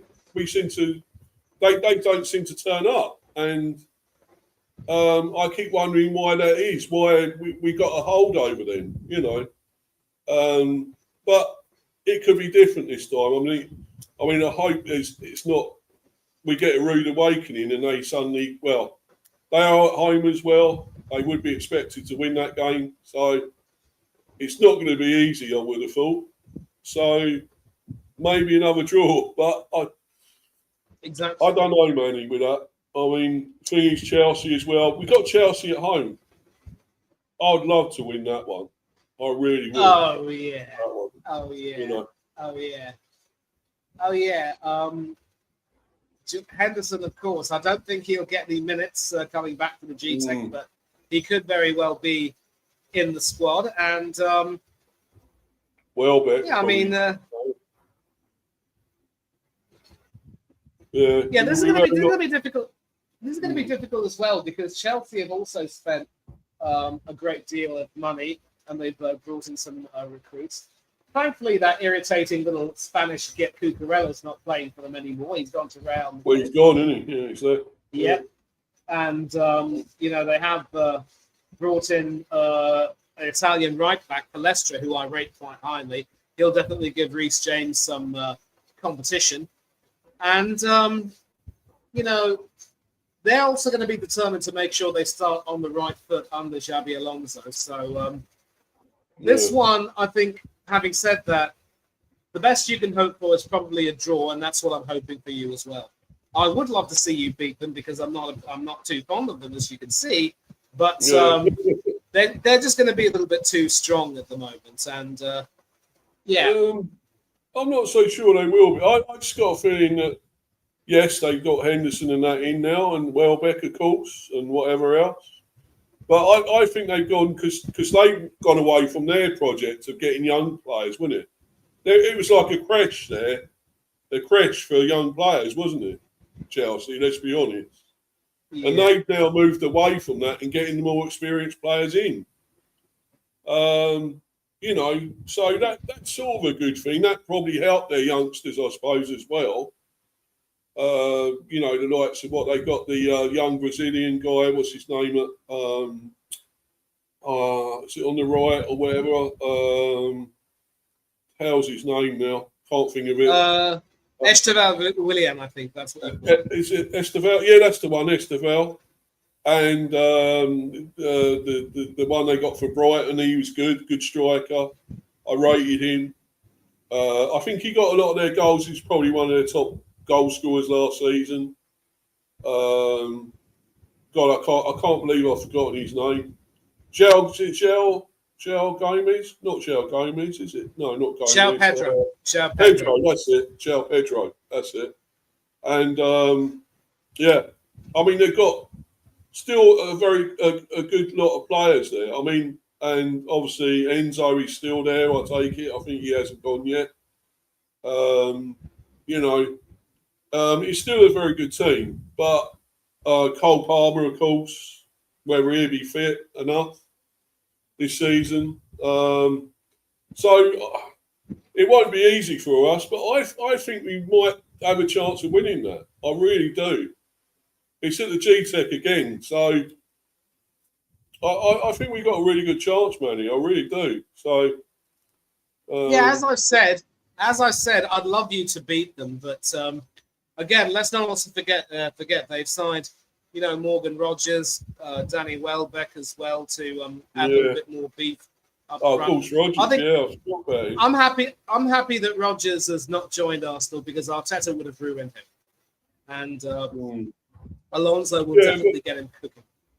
Then again, it's about these players settling in still as well, isn't it? They've got to have a settling in period, and going to a new team, you don't just fit straight in and hit the ground running, do you? So, some do. There are some that do, and they're lucky that they do.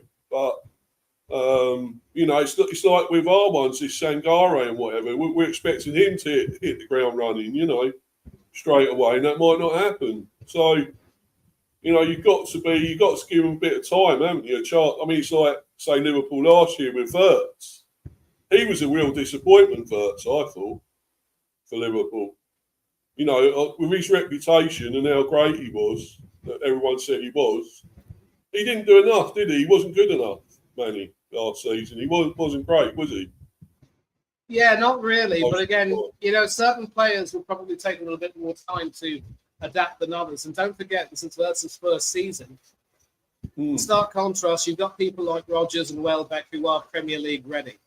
So aside from having to, deal with the pressure of sort of moving to a slightly bigger club, I don't necessarily see, Rogers and Welbeck having problems. And Welbeck is also very experienced, and Rogers also was Aston Villa's Player of the Season as they won the Europa League and finished fourth.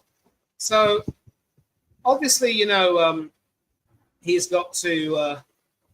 They've all got to make sure that they, step up and make sure they justify everything. But I think they'll be fine.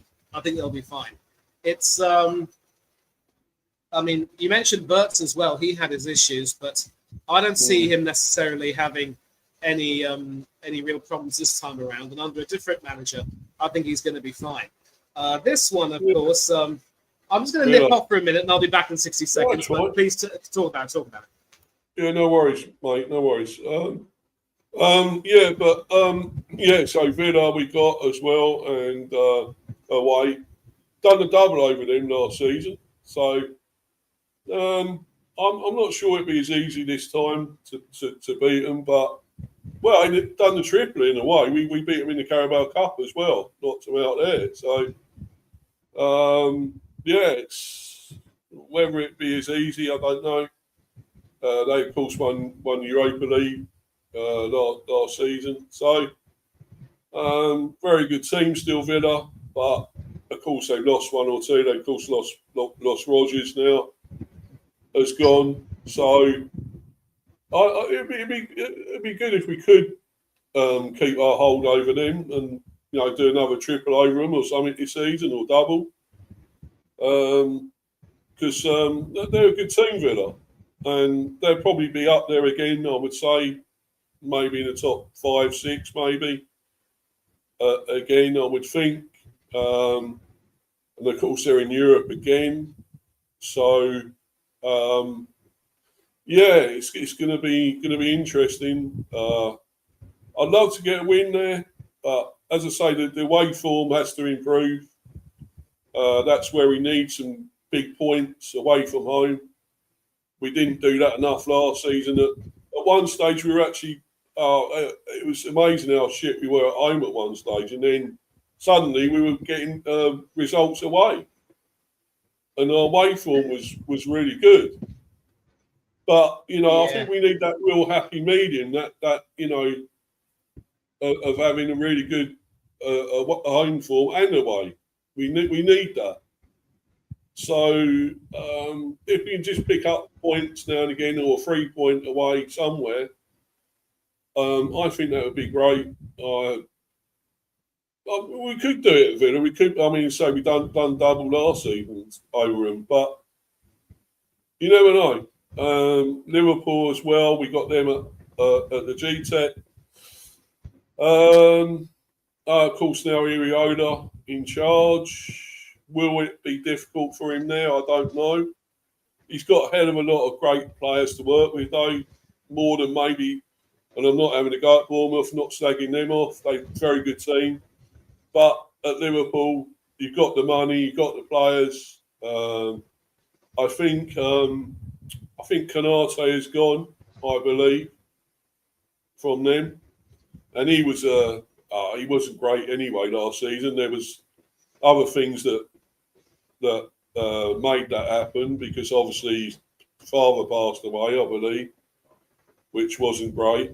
So, but I just feel, and of course losing, who they lost, that great player they lost in the crash died. So it was a hard season for them. Arne Slot didn't really cover himself in glory, though. Obviously, as I say, losing Jota and then obviously all other things. But I don't think Arne Slot really covered himself in glory in that season. Went defensive at times and went totally against the way Liverpool play at times as well. He lost the plot, I think. Obviously, the slot machine just broke, I think, went to pieces. So I think Iraola will be a better manager, though. I think he will probably have them attacking. I think you're there, Manny, now, aren't you? Yeah, I am. So I don't know if you agree with any of that I've just said, but I'm just going to I'll give my observations on these two games. Last season you literally were a team that Aston Villa would never want to play again, because you beat them home and away, and you also knocked them out of the League Cup in the first round. Cup, yeah. And so they obviously hated playing against you. But to be fair, when they did play against you at Villa Park, where they otherwise had an amazing record at home against some really big teams, they beat us, they beat Manchester City, they went on to beat Liverpool in their final home game of the season. They lost at home to Chelsea. They should have beaten Spurs, but I think they just threw that game because they wanted to rest their first team for the second final of the Europa League semi-finals. And then, of course, when you beat them, that was in a period where they lost three of their midfielders at the same time: Boubacar Kamara, Yuri Tielemans, and Captain John McGinn. So they were literally disemboweled. And I can't necessarily say that that's an excuse, but they just weren't quite able to get it together. And you obviously, took advantage of whatever mistakes they made, and you came away with a fine 1-0 win. And you also beat them 1-0 at the GTEC. And this time around, Aston Villa clearly were aiming for the Europa League, but of course they wanted to finish as high as they could in the league, and they did. They finished fourth because, like I said, they go on this mad run. They lose games in clumps. Then they go on another excellent run till the end of the season, and they somehow finish, in the top 4, top 5 places and end up getting Champions League football.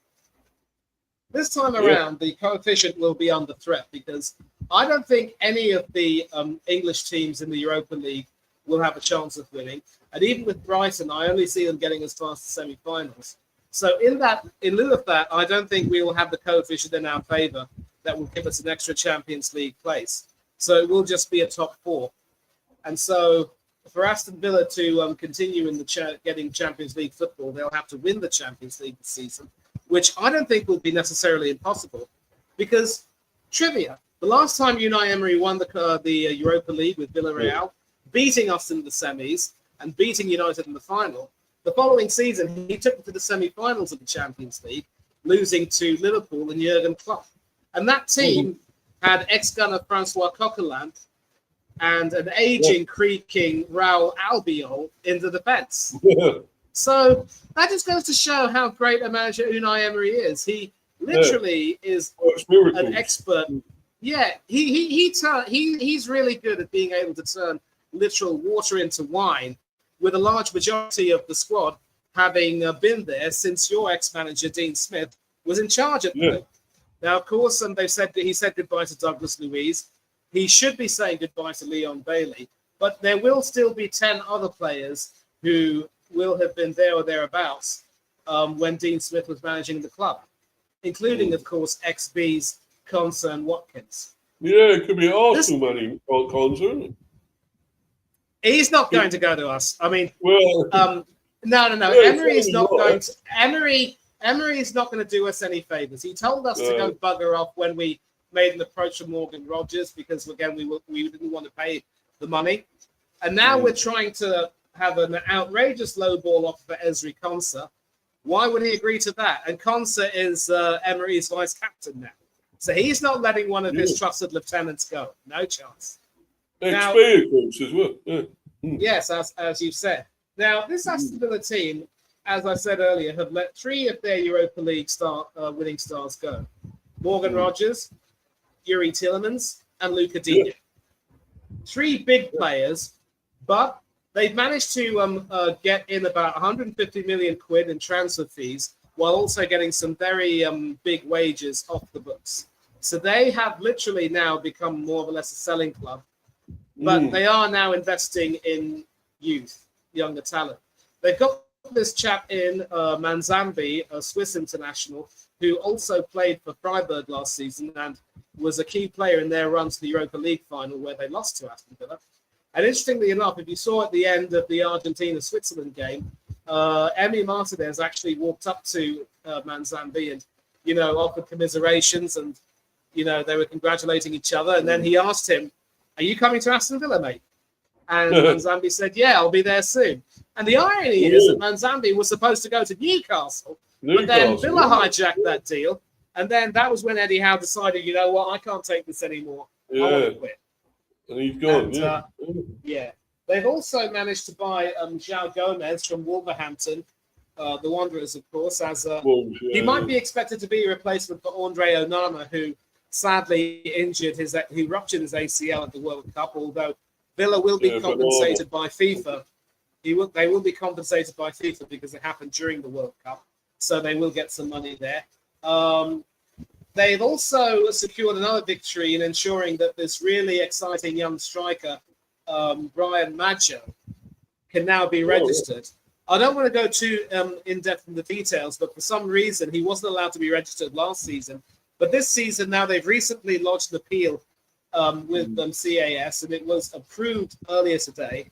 So Maggio can now be registered for both the Premier League and the Champions League, and also for the cup competitions. And this guy is 6'4", absolute beast of a striker. He's been scoring goals in pre-season, and he could very well end up, being a good foil for Ollie Watkins, a really, really big target man who also has some good technique about him. They've also signed Alejandro Garnacho on loan, and Emery, as we all know, loves to take these players who supposedly are no longer wanted and try and give them a chance at redemption. Did that with Sancho, didn't quite work out, but he has been able to convert Victor Lindelof into an excellent auxiliary defensive midfielder. He's actually Of course, he didn't reinvent the wheel because Pep Guardiola did that with John Stones. But you also wonder if that it was such a brilliant masterstroke, but you wonder when Villa were having such a crisis in midfield, why the hell he didn't do that earlier? Because Lindelof was sitting on the bench, hoping for some game time, for Pete's sake. And yeah, but he actually done well. Course, he played well there, Lindelof, and I didn't think he was that great at United, you know. But yeah, done well. He's got a new lease of life, and he lost the Europa League final to Emery's Villarreal back in 2021. But now he's joined Villa and won European silverware. It's a lesson. Leave Manchester United and come to Villa. And that's what Marcus Rashford did. That's what Garnacho's done. And Rashford was cooking that season. So I'm going to say this for Villa. What they're doing right now is trying to make sure that they replace some of their departing, big players with some up-and-coming young talent. They've got a great scouting network themselves. They really, Unai Emery has a wonderful eye for talent. And as I said, he knows how to turn water into wine. But unlike our Gormless fan base, you won't see Aston Villa's fans, making pictures of him, likening him to Jesus. No chance. No. They're too smart for that. Now, but this season, though, it is going to be one of upheaval for the Villa because, as I've said, they've lost those big players. They have still kept their core. Emi Martinez is still staying. Juventus thought that they could also try to undervalue him by paying an absolute pittance, and Villa told them to go and bugger off. So the World Cup hero is still staying, as are several other players. Ezri Konsa will stay. Arsenal are not getting their grubby hands on him. But they have obviously had to do a little bit of work to try to get some cover for some other positions. But they're still going to be there or thereabouts competing. I don't see them reaching the top four again this season because, again, the coefficient will probably dictate that there will be only 4 English teams in the Champions League. So Aston Villa's hope, as I've said, their best hope will be to try to win the Champions League. And it won't be impossible, but it will definitely be unlikely. But again, football has thrown up some big surprises before. So this game won't be straightforward for us then, you don't think this? No, it won't. No, it won't. No. If you can get a draw as well from here, that would be an excellent result. I don't see you winning at Villa Park again because, Villa are going to try their best to make sure that Villa Park will continue to be a fortress. And, they're going to be rocking, of course, as Europa League champions and a Champions League team. The only issue is there won't be a North Stand because that's being demolished. That's been demolished. So there are only 3 stands available. So you probably won't have quite the atmosphere that you would want. But Villa are going to be determined to start this season on a better note after having a dreadful start last season. And they will know as well that getting 60-odd points shouldn't be enough to guarantee you Champions League qualification. They're going to want to try to improve. So I'll hope that you get a draw at Villa Park, but I think this might also end up going the way of the Villains, but also by a narrow margin of 2-1. And then, of course, Brentford against Liverpool. This is going to be interesting. Yep.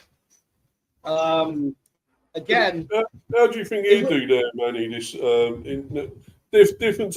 Got a lot more money there, though, hasn't he? And would you arguably say better players at Liverpool? I mean, Bournemouth have got some very good players. Don't get me wrong, but really, should have the real pool of talent at Liverpool, hasn't he? Oh, absolutely. Absolutely. I mean, as wonderful as a midfielder as Alex Scott is, there's a reason why Dom Szoboszlai is, more highly rated. And even at his advanced age, Alisson is definitely, Alisson,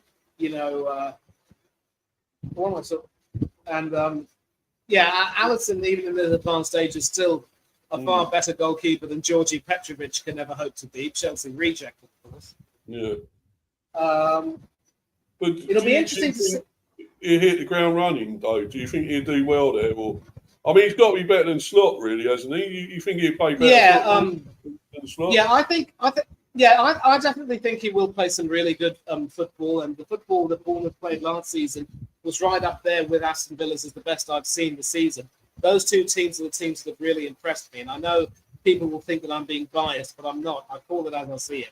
I've really enjoyed the way those teams have played. And, most of these Basque managers know how to play some really attractive football. But again, there is an exception. We know who the exception is. So Yeah. Now, recently, Liverpool have had a bit of a setback. I think they played some preseason games in America. The recent most one saw them take a 2-0 lead against Leeds United, but then completely disintegrate in the second half to lose 4-2. So Iriola will have a lot of work to do to try to set a good combination for his team. So I think they'll start well, but they're also going to find it quite difficult when they come to the GTEC. And, obviously with Kelleher and I think Fabio Carvalho is still on your books, right? Yeah, he is, yeah. He'll be fit this season, hopefully. He should be fit enough. We'll see what he does if he can actually produce something anywhere near his best that he can do. He should have a good season, but he's yet to do it. We know he's yet to really hit, peak form that he's got. So, and of course, last season you actually beat them at the GTEC with Kelleher, and of course then Brentford midfielder Jordan Henderson playing important roles against their old club. This time around, so I mean, it's not really, going to be quite as easy. We might be then, surely though. I don't think it's going to be tough to start with for him there, though, isn't it, Iriola? He's got to. He's going to lose a few before he wins a few. Surely, you would think, maybe. Yeah, and let's not forget as well, when he took the Bournemouth job replacing Gary O'Neill, he was losing games left, right, and centre. And quite a few people were, just thinking he wasn't going to be up to it. But then he won the trust of the board and started winning games. And then, look at him now. So I only wonder if Liverpool will be willing to be as patient with him, because the thing about these big clubs, Steve, is that there's only so much rope that these clubs are willing to give their managers. Tottenham and Tommy Frank is a case in point. But of course, we've got somebody who we can ask that, Manny. We can ask a Liverpool fan. I'll bring him on. Jordan, he's here. Be up to you, brother. Hope you're good, man. Yeah, I'm good. It's I was busy, man. That's why you never see me around. But yeah, I'm here. Yeah, I was just hearing about us. We're talking about your team, bro. What do you think? What do you think this season? Yeah, it just pre-season though. But yeah, look, time have to give, because right now we're trying to we're getting Barcola at this rate. So we're to get the transfer over the line, to come in. But yeah, we have Victor Munoz as well. He's also with the team. He's short in his weekend, surprising enough. But yeah, ready, man, for the new season. Another one hijacked from Newcastle, wouldn't it? Newcastle nearly got him, didn't they? Munoz. Yeah. Victor Munoz. I don't know much about the young player because I don't really watch La Liga. But I saw him at the World Cup this summer. Well, he didn't play, but he should have been playing, but he was on the bench. Cause we saw him on the bench, but he didn't play. So I'm happy for him to get a gold medal, no doubt, be a part of the winning team. But yeah, looking to see what he will do indeed, and absolutely, yeah. Excited for the new season. Your team this season? Do you think they'd be better under Iriola than Slot this season? Surely, wouldn't they? Look, for me, I'm a big fan of Ariola, no doubt. Yeah, he has done very well, and also I'm a big fan of Rayan. But I want him as well at Liverpool, and yeah, I want to see what Ariola will do indeed. And for us to start our first game away from home at St. James Park. So yeah, I'm confident that we can get 3 points, and we will see where will happen, because I heard him say he's gonna play Verts in the number 10 role, because when Slot was coaching us, Slot didn't play Verts as a number 10. So Ariola said he's gonna do that, and I'm so buzzing to see what Verts will do behind the striker against Newcastle United. Are you gutted about missing out on Sangare, by the way? Because you were after him, weren't you? And we got. Sorry, I had to do this, man. I had to say this, but it's when Liverpool were after him as well. So. Yeah. Sorry, brother. Yeah. But yeah. So yeah, anybody we get, we just have to do it, man, because Oh, I'm pro, and yeah, rub it in there, you know. But so everybody just Cola. So yeah, we're looking at Barcola, and Barcola, yeah, so I think you know, look Barker on will his, be a great player, wouldn't he? yeah. How much would he be? How much are you going to get him? Do you think? Well, Yeah, it was 170 though they're signing players now PSG, so the price has dropped to mm, 140 plus add-on. So we want to get it over the line before the new a season lot of money, but yeah, he's a starting. great player. But yeah, I mean, you know, you could have got any other PSG players, surely. What about Due? You would have loved Due, wouldn't you? Well, They were, we did link to do it, but Bradley Barcola, he decided that we lead the race for Bradley Barcola, so he chooses us over Arsenal. I'm surprised that he decided that he prefer Liverpool. He only want Liverpool, so we're just yeah, here waiting now one over for him Arsenal, to. wouldn't you? That'd be good. Get one over Yeah, Arsenal, get him. yeah, but he does. Yeah, well, Arsenal is out of it. They're getting Bruno G. Well done by them. Congratulations to them as well. But Bradley need us. No, because earlier today I was watching Josh, my friend from Chugooner.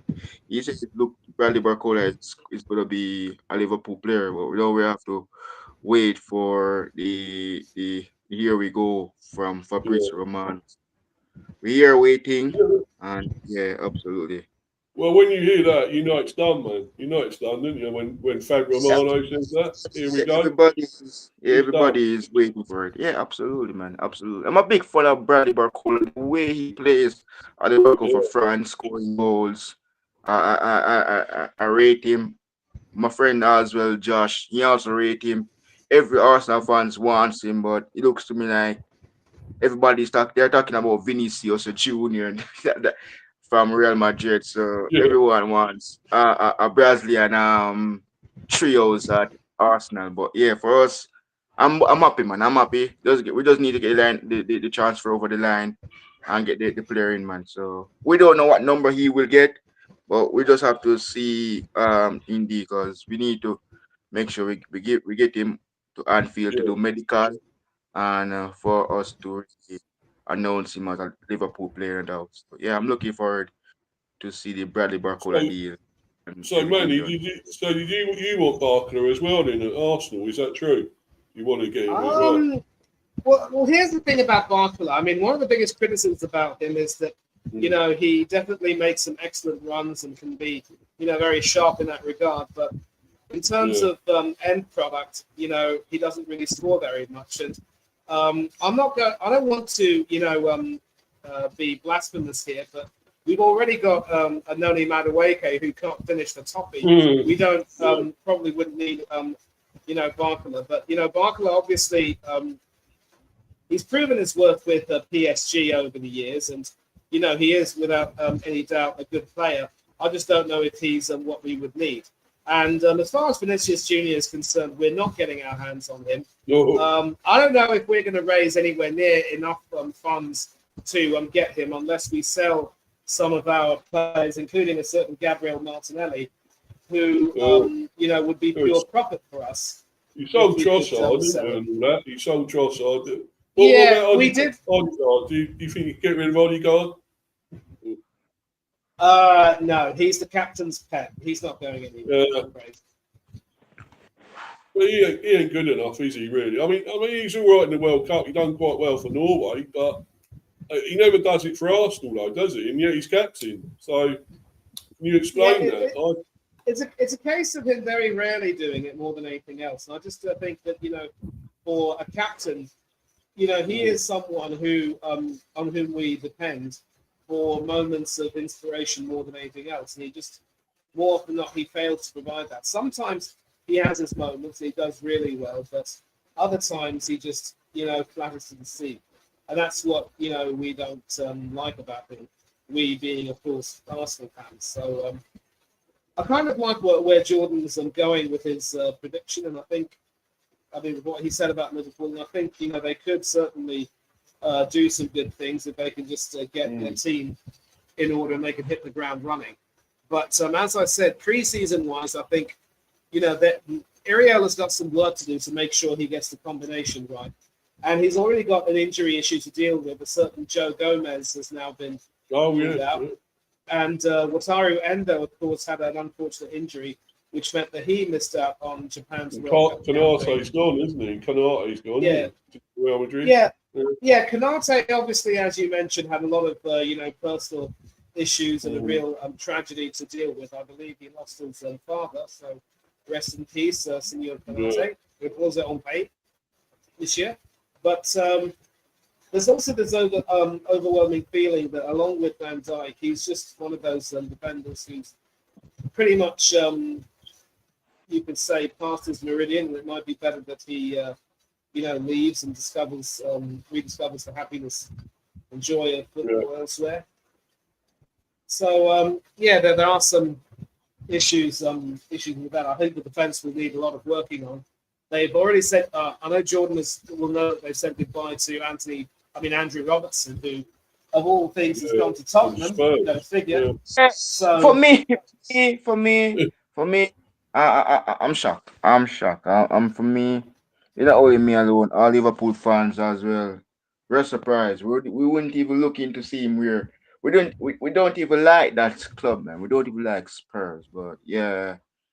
He moved. If it was a team in Syria like Inter Milan or AC Roma, I have no problem. But joining a team in the Premier League, wow, man, he's going to really cook us, no doubt. But you leave us, at the end of the season, you're going to play for a team that is what they don't want to. It was a free transfer as well, wasn't it? Free one, wasn't it, Jordan, as well? So yeah, a team that doesn't even want a Premier League trophy, trophyless Premier League team.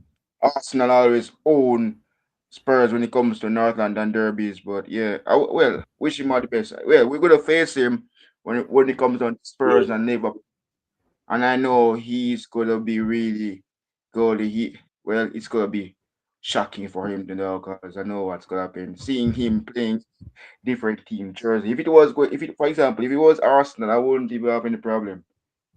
But it's not a chance. I don't know, man. We always beat Spurs when it comes to Liverpool Spurs.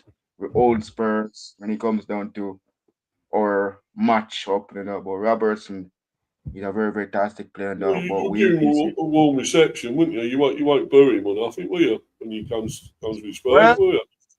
Well, Liverpool fan doesn't like Spurs, so for me, it looks like it's showing us like look for example, look at for Trent Alexander-Arnold, everybody boo him, man. So, but for me, Robbo is different. Robbo is different. I don't think he's gonna get no boo come against us because Trent he will get it, but Robbo we know him and he have the experience and probably do something special. Probably try to keep Spurs up, no doubt. And absolutely do something for him. I'm very happy for him, but he's playing for the wrong club. So I wish him all the best, man, in his first derby against Arsenal. And I know Arsenal owns Spurs when it comes to derby. Bruno G, Declan Rice, Saka, Arsenal always beat Spurs, but I wish him all the best, no doubt. Good luck to him, Yeah, well, what do you think about our game against you? I mean, I'm sure we'll do a preview for this game, won't we? That preview after probably when are we playing? I hope it's going to be a weekend game because I can do that preview now. It is a weekend game. It's the 17th of October on a Saturday. It's mentioned there, Jordan. Yeah, Saturday. So that means that I have to do the preview with you, Steve, after I come in from school. It's because I'll be in school. I have to do it when I come home from school. Yeah, I'm looking forward to the game Saturday because that is the only time I have the free time to do stream. So but this is gonna be interesting, no doubt. For me, I want to see more of Rio. That's the thing. I really need to see more. Yeah, he's a great player, isn't he? He looks really good. He should have been in an England squad, shouldn't he? In the England team, I think. Exactly, because when we were doing because for me, looking at Saka at the World Cup for England, He he's wasn't not. He's fit, not. really, was he? He looked tired. He's not 100% because I was saying to Josh Mm.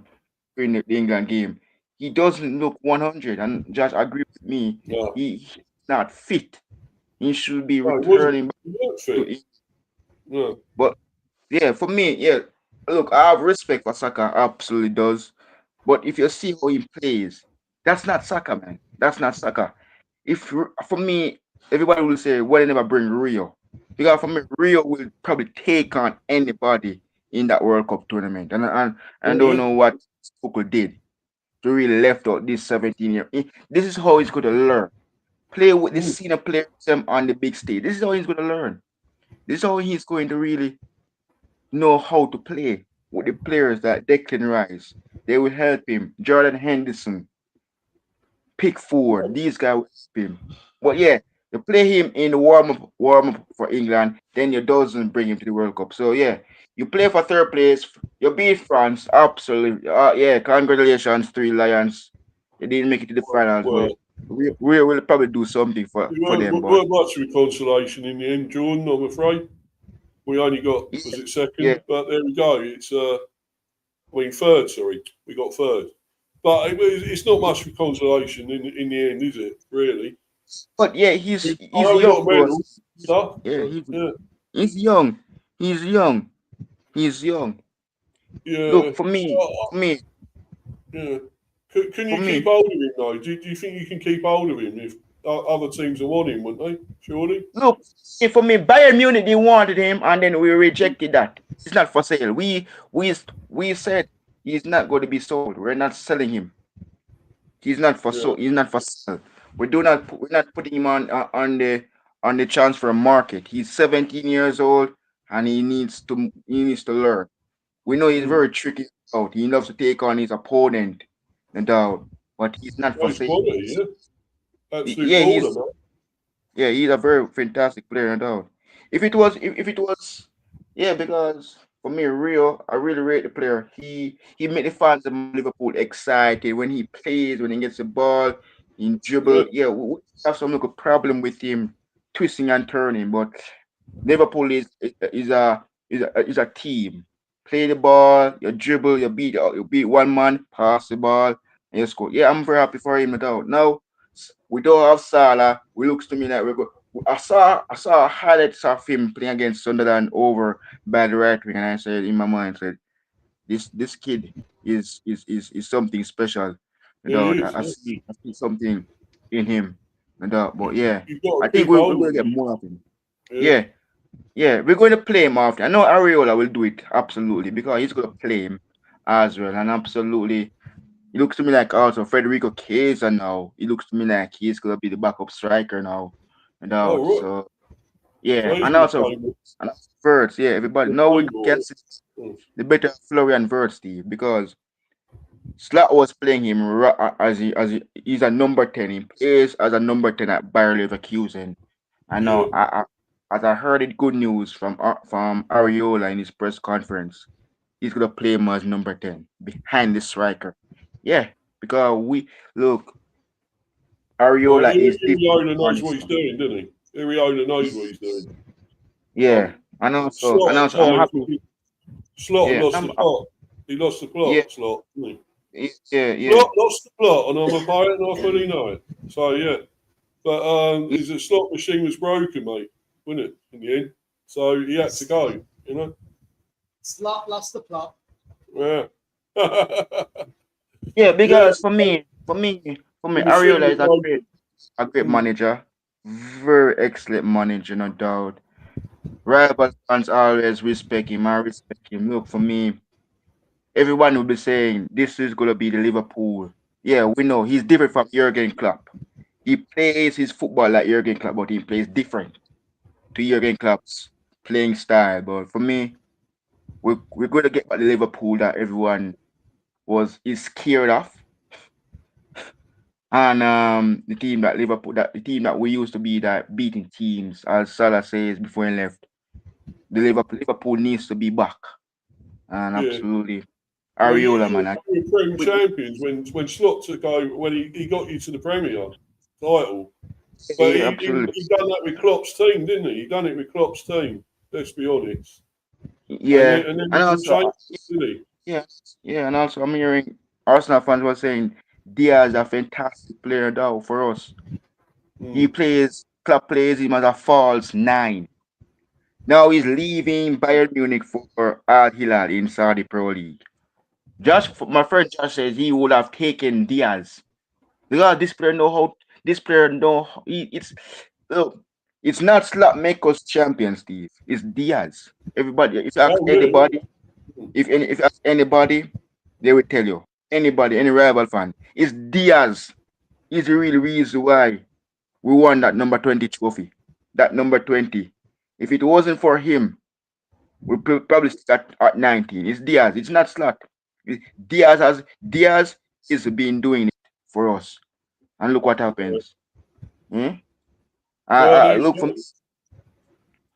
yeah, he's me. gone. He left. So, I mean, I'm sure you were pissed off about that Diaz left, but now I suppose you have got a lot of good players still, and I'm sure you'll do better this season. You'll return to play a bit. I know it's Iriota's first season for you as manager. Do you see him hitting the ground running? No. Do you think he will, or do you think it might take him a little bit of time Well, to get for anything? me, this player that we're getting in, I know they will be learning a lot. Van Mm, Dijk is like a brother on the field and off the yeah, field. I know he will be probably sitting down and talking to them. So look, this is the Premier League, and if you want to really help this team win, just get your head focused and just don't worry about who you're playing against. Just make sure that we're playing for 3 points. Open game of the Premier League in the 17 days to go. Newcastle United at St James Park, 3 points. We're aiming for 3 points in our first game, yeah. no doubt. So yeah, it's Well, gonna be really tough. Newcastle are in disarray, aren't they? So if you can't beat them, I mean, they're in Well, absolute disarray, aren't they? yeah, Really? for me, yeah, Eddie Howe is gone, Bruno G is Mm, gone, Anthony Gordon is gone. yeah, Uh, so Newcastle United is not the same. Tonali he's gone to Spurs as I can see. So yeah, and absolutely Bruno is joining Arsenal. Indeed, so Arsenal fans are waiting for him to get here we go. Well, that's gonna they be a lost good the nucleus of their team, haven't they? Really, let's be honest. Newcastle. yeah. So Hmm.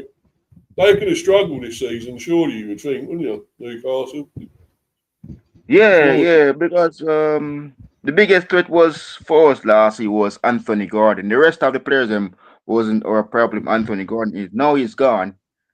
Right now it's probably has a fairly can just have a chance of beating this Newcastle United team. He's at Barcelona. I'm happy for it that he's gone. But yeah, that's our first game, man. But yeah, we want to see What do you more, make of the more. situation?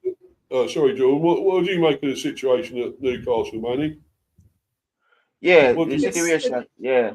Ooh, that's Yeah, it's interesting. sad, really. I mean, what's happening, and you can see why Eddie Howe ended up saying that enough is enough. But obviously, after the disappointment of last season, where they weren't able to secure European football and had their Champions League adventure abruptly ended, I think there had to be a bit of a reckoning because Howe has spent a lot more than Unai Emery and Aston Villa. Yeah, And Aston Villa, of course, have been able to operate for these last few years on a very low net spend. Effectively, it meant that they had to be a selling club, but they've also recruited magnificently, and they've got a great team spirit. You can't say the same about Newcastle, though. And with in addition to yeah, those players that Jordan's mentioned leaving, they also lost Kieran Trippier, who left the club and is now going to play with Wolves in the Championship. That's a yeah. huge chunk of star power and leadership gone. And of course, Jordan will know all about the Isak issue, which has left a very sour taste in Newcastle's mouth. Mm, So it just goes to show they don't know where they just don't know what the future is going to be like, and the Saudi owners of that club are not very happy with Champions League qualification and a League Cup triumph, and that is what Eddie Howe was able to do last season. This season, he just hasn't been able to reciprocate it. And they want some form of stability, but also to be able to really challenge. And I think Eddie's just sort of been found out in a way, and maybe, leaving the club would be the right thing to do. But I also think he might have been nudged on his way out. And now they've got this chap who's obviously done well in the Saudi League with a certain Mr. Tony Al Ahly. But the Camel League, as it's called, and the Premier League are chalk and cheese. And I think we can all agree that even if Cristiano Ronaldo were to come back to the Premier League, that chap would literally be ripped anew. Yeah, it's a farmers' league, the Saudi league, really. That's what I think. So yeah, and of course, camels are also farmed in a way for their milk and their meat. yeah, Best way to eat camel meat: slow cooked, roasted, underground, Yeah. served with rice. Delicious. Do not cook it like a steak; it can only be cooked well done. But anyway, you don't cook it well enough, don't get the young. I would. I like that. Brilliantly done. But so this is going to be a difficult season for Newcastle. The new manager, Jasper, I think of his name, will have a lot of work to do to try to, get the squad on the side, get the fans on the side. And this could potentially be an even bigger crisis than during the time that Mike Ashley was chairman of the club. And that idiot, nearly ran the club into the ground, it has to be said. So I worry for Newcastle this season. I don't see them getting relegated. They've got enough about them to make sure that they'll be comfortably fine. But no European qualification. I think mid-table will probably be where they end up. Yeah, but they won't be near the bottom then. You don't think they'd be near relegation or anything? No. No, and if they could at least improve on 10th, then that will be good. Maybe they see themselves as more of a cup team of late. I'm not too sure. Yeah. Anyway, Jordan, I don't know how long you got on here. If you need to go No, or anything. I just no man. I'm gonna leave, man. Just jump on for a little bit. Indeed, Before because you go, I heard the man. guys. Before I you heard go, the guy Jordan. Sorry, yeah, about. Yeah, I heard the guy was talking about Liverpool, so I just want to come and say No, that's what I have fine. to I mean, say. before you go, man, can you tell us what you think Liverpool will do this season? Where do you think you'll finish this season? Look, for What do me, you no. think? For me, no. This Friday just early and we're in August, and for me, I love beating Man City at this rate. So after we get the Barcola transfer over the line and everything Yeah. as to where we will finish for the new season, though. But we're just focusing on getting the transfer of Bradley Barcola out of the way before we even think about where we will finish in the Premier League table and absolutely in the Champions League. But yeah, well for me, I'm happy to. I want to. For me, we're going to have Victor Munoz making his debut on Sunday Right. in our next preseason game. So absolutely looking to see what he will do. Absolutely, and see Good where player. Mm. in Yeah, you got some decent signings there, but you'll see what happens. I mean, it's like us as well. You got to wait till you get other signings in and see the way yeah. up. You know So that's what what you're we're going to doing. do. So you Yeah, can't tell exactly. just yet. No. Yeah, indeed. Yeah, And it's also sad for me that my former captain, as everybody knows, my twin brother, Mr. Gerald Henderson himself, yeah. in He's gone to Chelsea. Chelsea. He's gone to Chelsea, bro. Yeah. For me, man, I don't know why he's doing that. He should have just retired. Mm. He should have Well, just retired.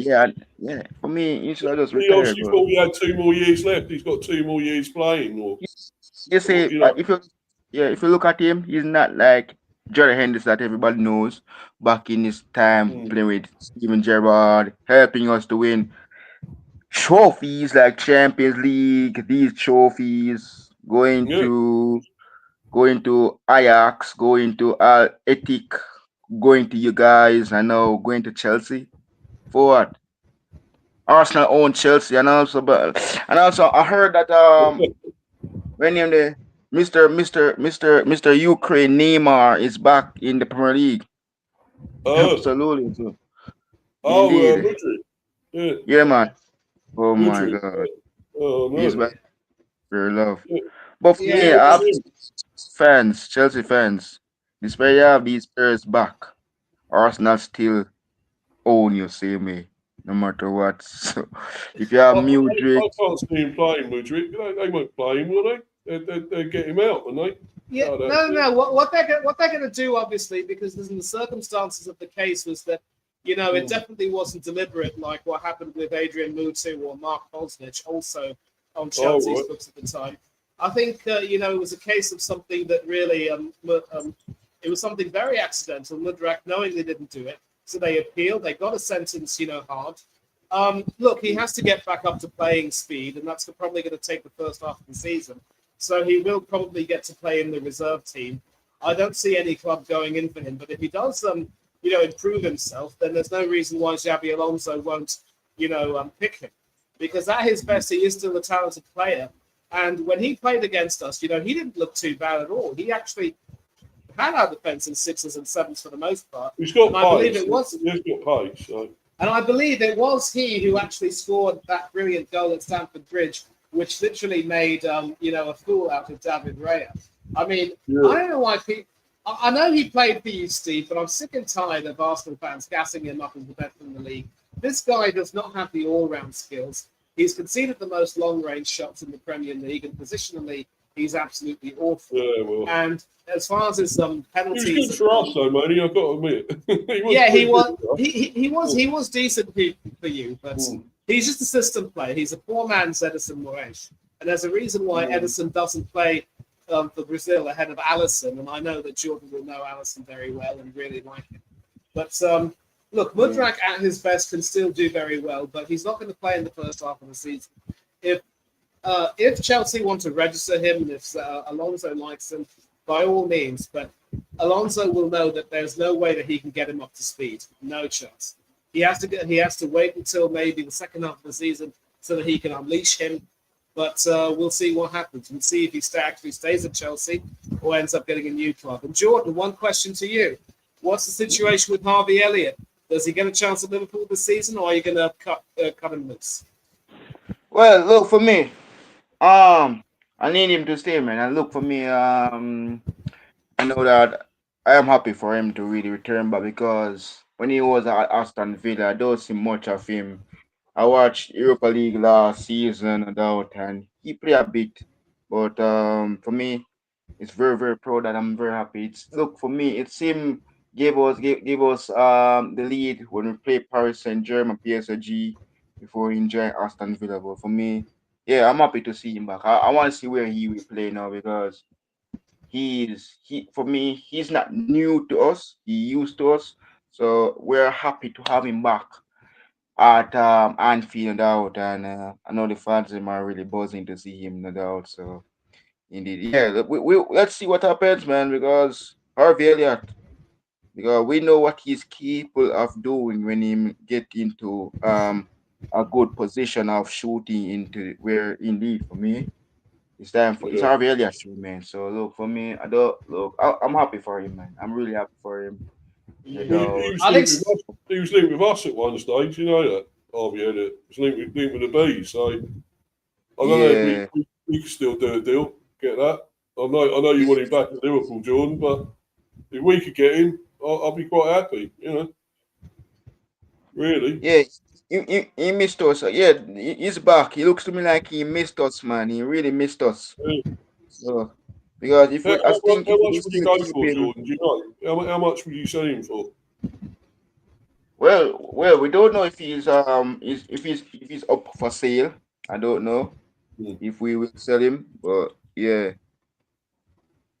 Well, if you do sell him, think about the Bees, bro. The Bees will have him, you know. We love him here.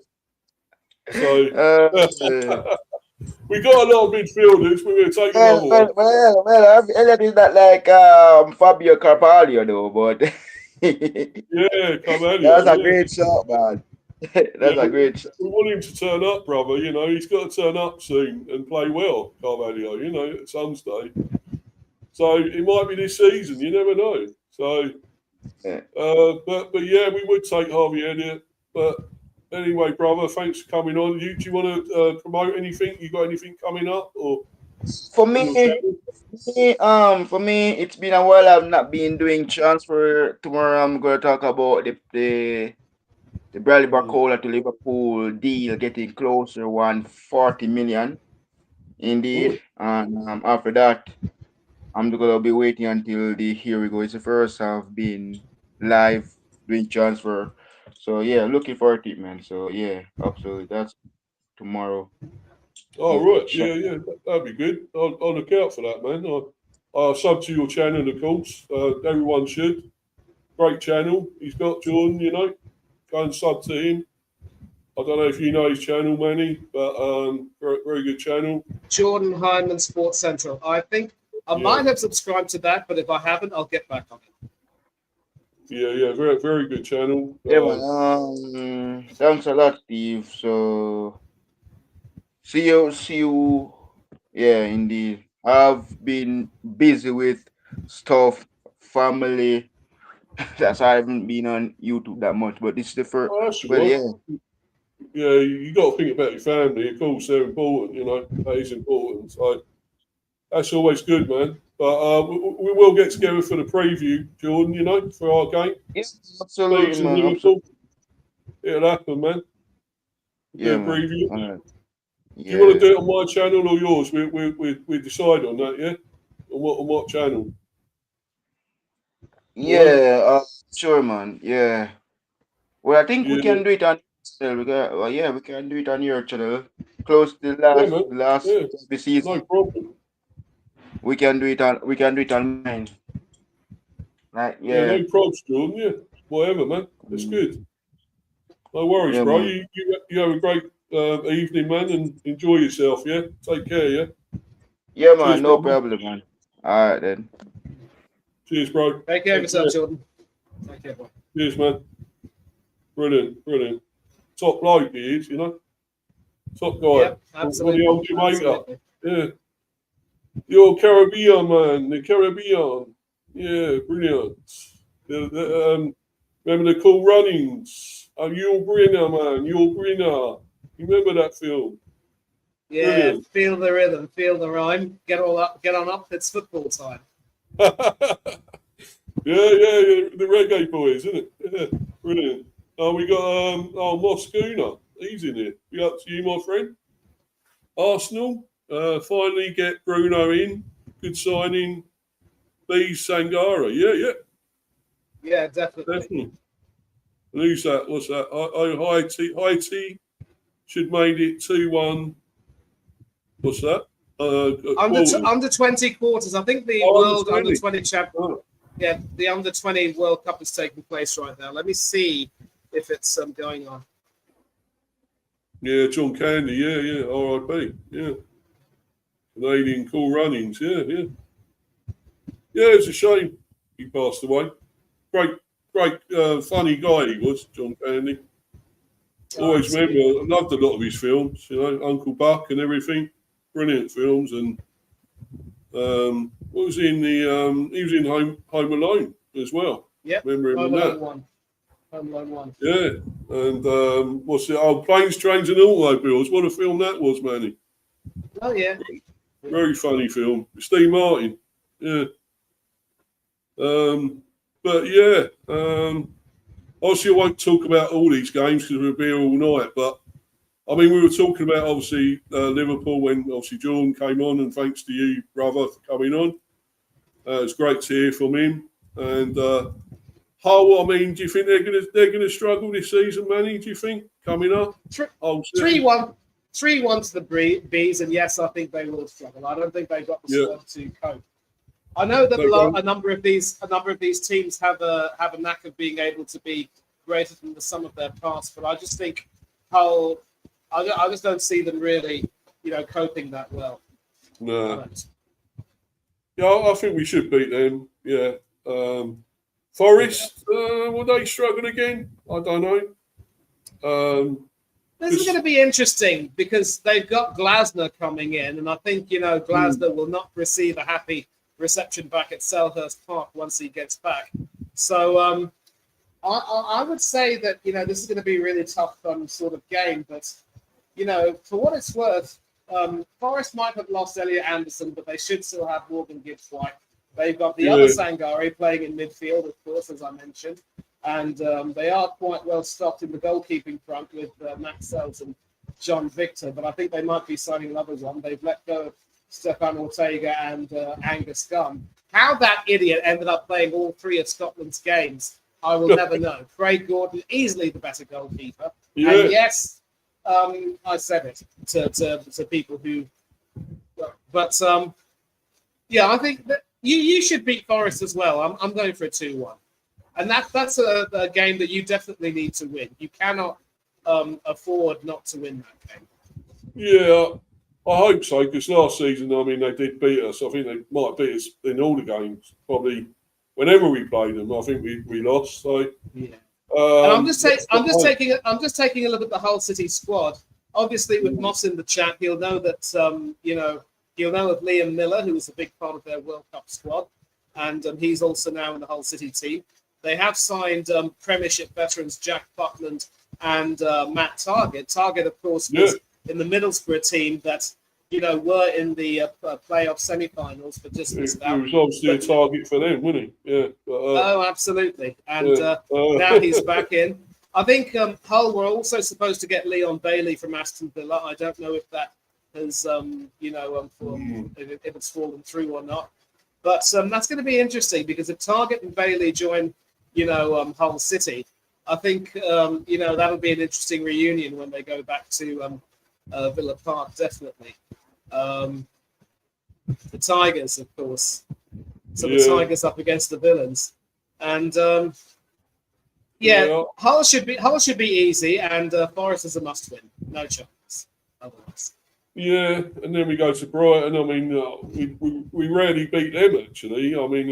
It's quite tough. We always seem to lose to them or draw or something. But I know when Welbeck was there, he used to keep scoring against us, so that wasn't great. What's that? Liam Miller. Hull making Tigers good again. Yeah, I mentioned Liam Miller. He's the Canadian international that I mentioned, and Moss also knows. Yeah. What do you think of your World Cup, Moss? I wonder if you enjoyed it with Canada. Do you think they done all right? Done well? Be interesting to see what he thinks of that. They had a decent. I think they done all right. They got to the second round. I think the round of 16, wasn't it? They got. I believe it was a round of 16. I think. My memory.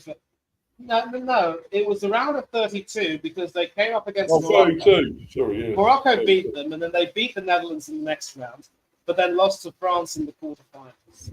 So, Canada obviously will probably look at their last group game as a missed opportunity because they could have had home advantage going into the knockout stages. But they had a decent World Cup, and they could be quite happy. And I certainly think, they made history because in the other two occasions when they were in the World Cup, I think they were there in 1980. Memory fails me. Were they there in 1982? If memory serves me right? Were they in 86 as well? Yeah, Welshman Paul James was one of their big stars, I remember. Yeah.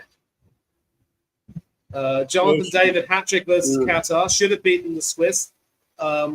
They did brilliantly against South Africa and got rolled, but Morocco did well against them. So, obviously, Moss is old enough to remember Canada's earlier World Cup campaigns. And I'm just going to take a look and see, when they did make the World Cup. And you might be right. It could have been in 1986, Steve. Yeah, there we go. 1986, no goals lost against Patany, France, 1-0. Yeah. But It wasn't a bad performance by any means. I mean, they certainly showed that they were a tough team back then, and they yeah. Didn't So they that's three appearances. was Yeah. it John Davidson? I seem to remember they had a player. Was it John Davidson? No, you're thinking of the Canadian cricketer, mate. Well, I thought they had, I'm sure they had a footballer called John Davidson, but I could be wrong. But I'm sure Moss will tell us. But yeah, Moss, did you have somebody called John Davidson playing football? Canada? See, I could be wrong with that, but as you say, it might just be the cricket. But Yeah. I think it was the cricket. And Bruce Wilson was their captain, obviously. Paul James, of course, was one of their biggest stars. I think he was actually a Welshman, born in Cardiff, but emigrated to Canada and went on to become one of their legendary players. But he's fallen on hard times since. It's quite sad to hear of that. So Moss, did you have a player called John Davidson, or am I thinking? I might just be thinking of cricket, but I'm sure they had a player called John Davidson. But we'll see. He'll tell us, because he missed it, obviously, what we said. So we'll find out. I probably am wrong, but it just sounds like a name that seems synonymous with Canada. But it might just be the cricket, as you say. But when I was in uni, we beat the mighty Victoria Vikings, always coached by Bruce Wilson, Yeah, Bruce Wilson, of course, was the Canadian captain for that '86 World Cup team. So I think probably the best team that I remember from Canada, of course, was the team that won the Gold Cup back in the day. A certain ex-Ipswich and West Ham goalkeeper, Craig Forrest, was in goal. And they had some really good players back then. Yeah, I thought they'd done pretty well in the World Cup. They had a good showing there in that last one. So, could have done better maybe, but obviously they got as far as they could. And, hopefully they do well in the next one if they get there. Craig Forrest, amazing goalie, won a Gold Cup. Yeah, won us Gold Cup. Yeah, I do remember him. Good keeper. Getting back to this, I mean, we got Brighton, Everton. I mean, we won't go into this all of this, Manny, because we'll be here all night, really, going through all this. But I mean, what do you think about these games? Do you think we got a chance of getting a lot of points here in most of these games, or do you think we're going to drop points somewhere? Or I do seem to remember last season when you played Everton at the Hill Dickinson, you thrashed them 4-2. Yeah, and that was a really good result. I think Everton might look to strengthen this season, and obviously, Christian Norgard wouldn't be playing this season. So, an interesting return there. At least he'll get a good reception, hopefully. You should be able to pip Everton 2-1. Going to the Amex to play against Brighton will be a different kettle of fish. And, this could be a game where Brighton might just have the measure of you 2-1. So getting a point at the Amex would be good for you, definitely. And then, of course, United at Old Trafford, I'm not too sure we can really look too far into that. Yeah, we're going really far ahead here, aren't we? Yeah. But what about this one, Manny? We will talk about this one. Brentford Arsenal in December. Moss might have a lot to say about that, definitely. And we don't enjoy playing at the G-Tech. And Alistair Johnson could be potentially going from Celtic to Everton, so he could very well be a replacement for Seamus Coleman, who has, of course, I think, decided to leave Everton, and he will provide competition with. Is he a good player, Alistair Johnson? He's decent, mate. He was at Celtic, of course, for several years. They won the Scottish Premiership, and of course, he was Canada's starting right back for them in their 2 World Cup campaigns. So, he was in the World Cup. Yeah, of course he was. I do remember him now. I think. I do remember. He was a marauding. Was he a winger or something? Right back. He's right back. Yeah, but I remember him going forward a lot and getting crosses in and so forth. He looked really good, I thought. Yeah, he did. Yeah, what's that? Best RB around besides who's that? Timber. Oh, Timber. Yeah. Yeah, besides Timber. Yeah. Shame he got injured, wasn't he? He would have been in the World Cup, wouldn't he, Timber? Yep, exactly. Poor chap, I think, had a groin injury. And that's not the first injury he suffered under Mikel Arteta. That really makes it horrible. Yeah, because that prick flogs him to death, doesn't he? He flogs him to death. Like playing him, doesn't he? Yeah. I mean, at the very beginning, he played Timber at left back, which is not his natural position. And the poor fella got an ACL injury. Madness. Yeah. Absolute madness. And as far as the Brentford-Arsenal game is concerned, we don't like playing at the G-Tech, but somehow we have a knack of coming away, without pride intact. Ever since losing that first game 2-0, we've somehow had the measure of you. Well, we could have beat you at the G-Tech, shouldn't we? Really, that was 1-1, but we were better. We was on top of you at that second half, weren't we? Yeah, absolutely, absolutely. So, we could have beaten you there. Yeah, so this might be a game where we could pip you at home, but if you can get a draw again, that would be a really good result. Yeah, I might be fairly confident of doing something there. I mean, I know I always say that, but we've got to beat you again at some stage, let's be honest. I mean, 2-0, like all that time ago when we first come up. It's got to happen again, Danny, law of averages. It's got to happen.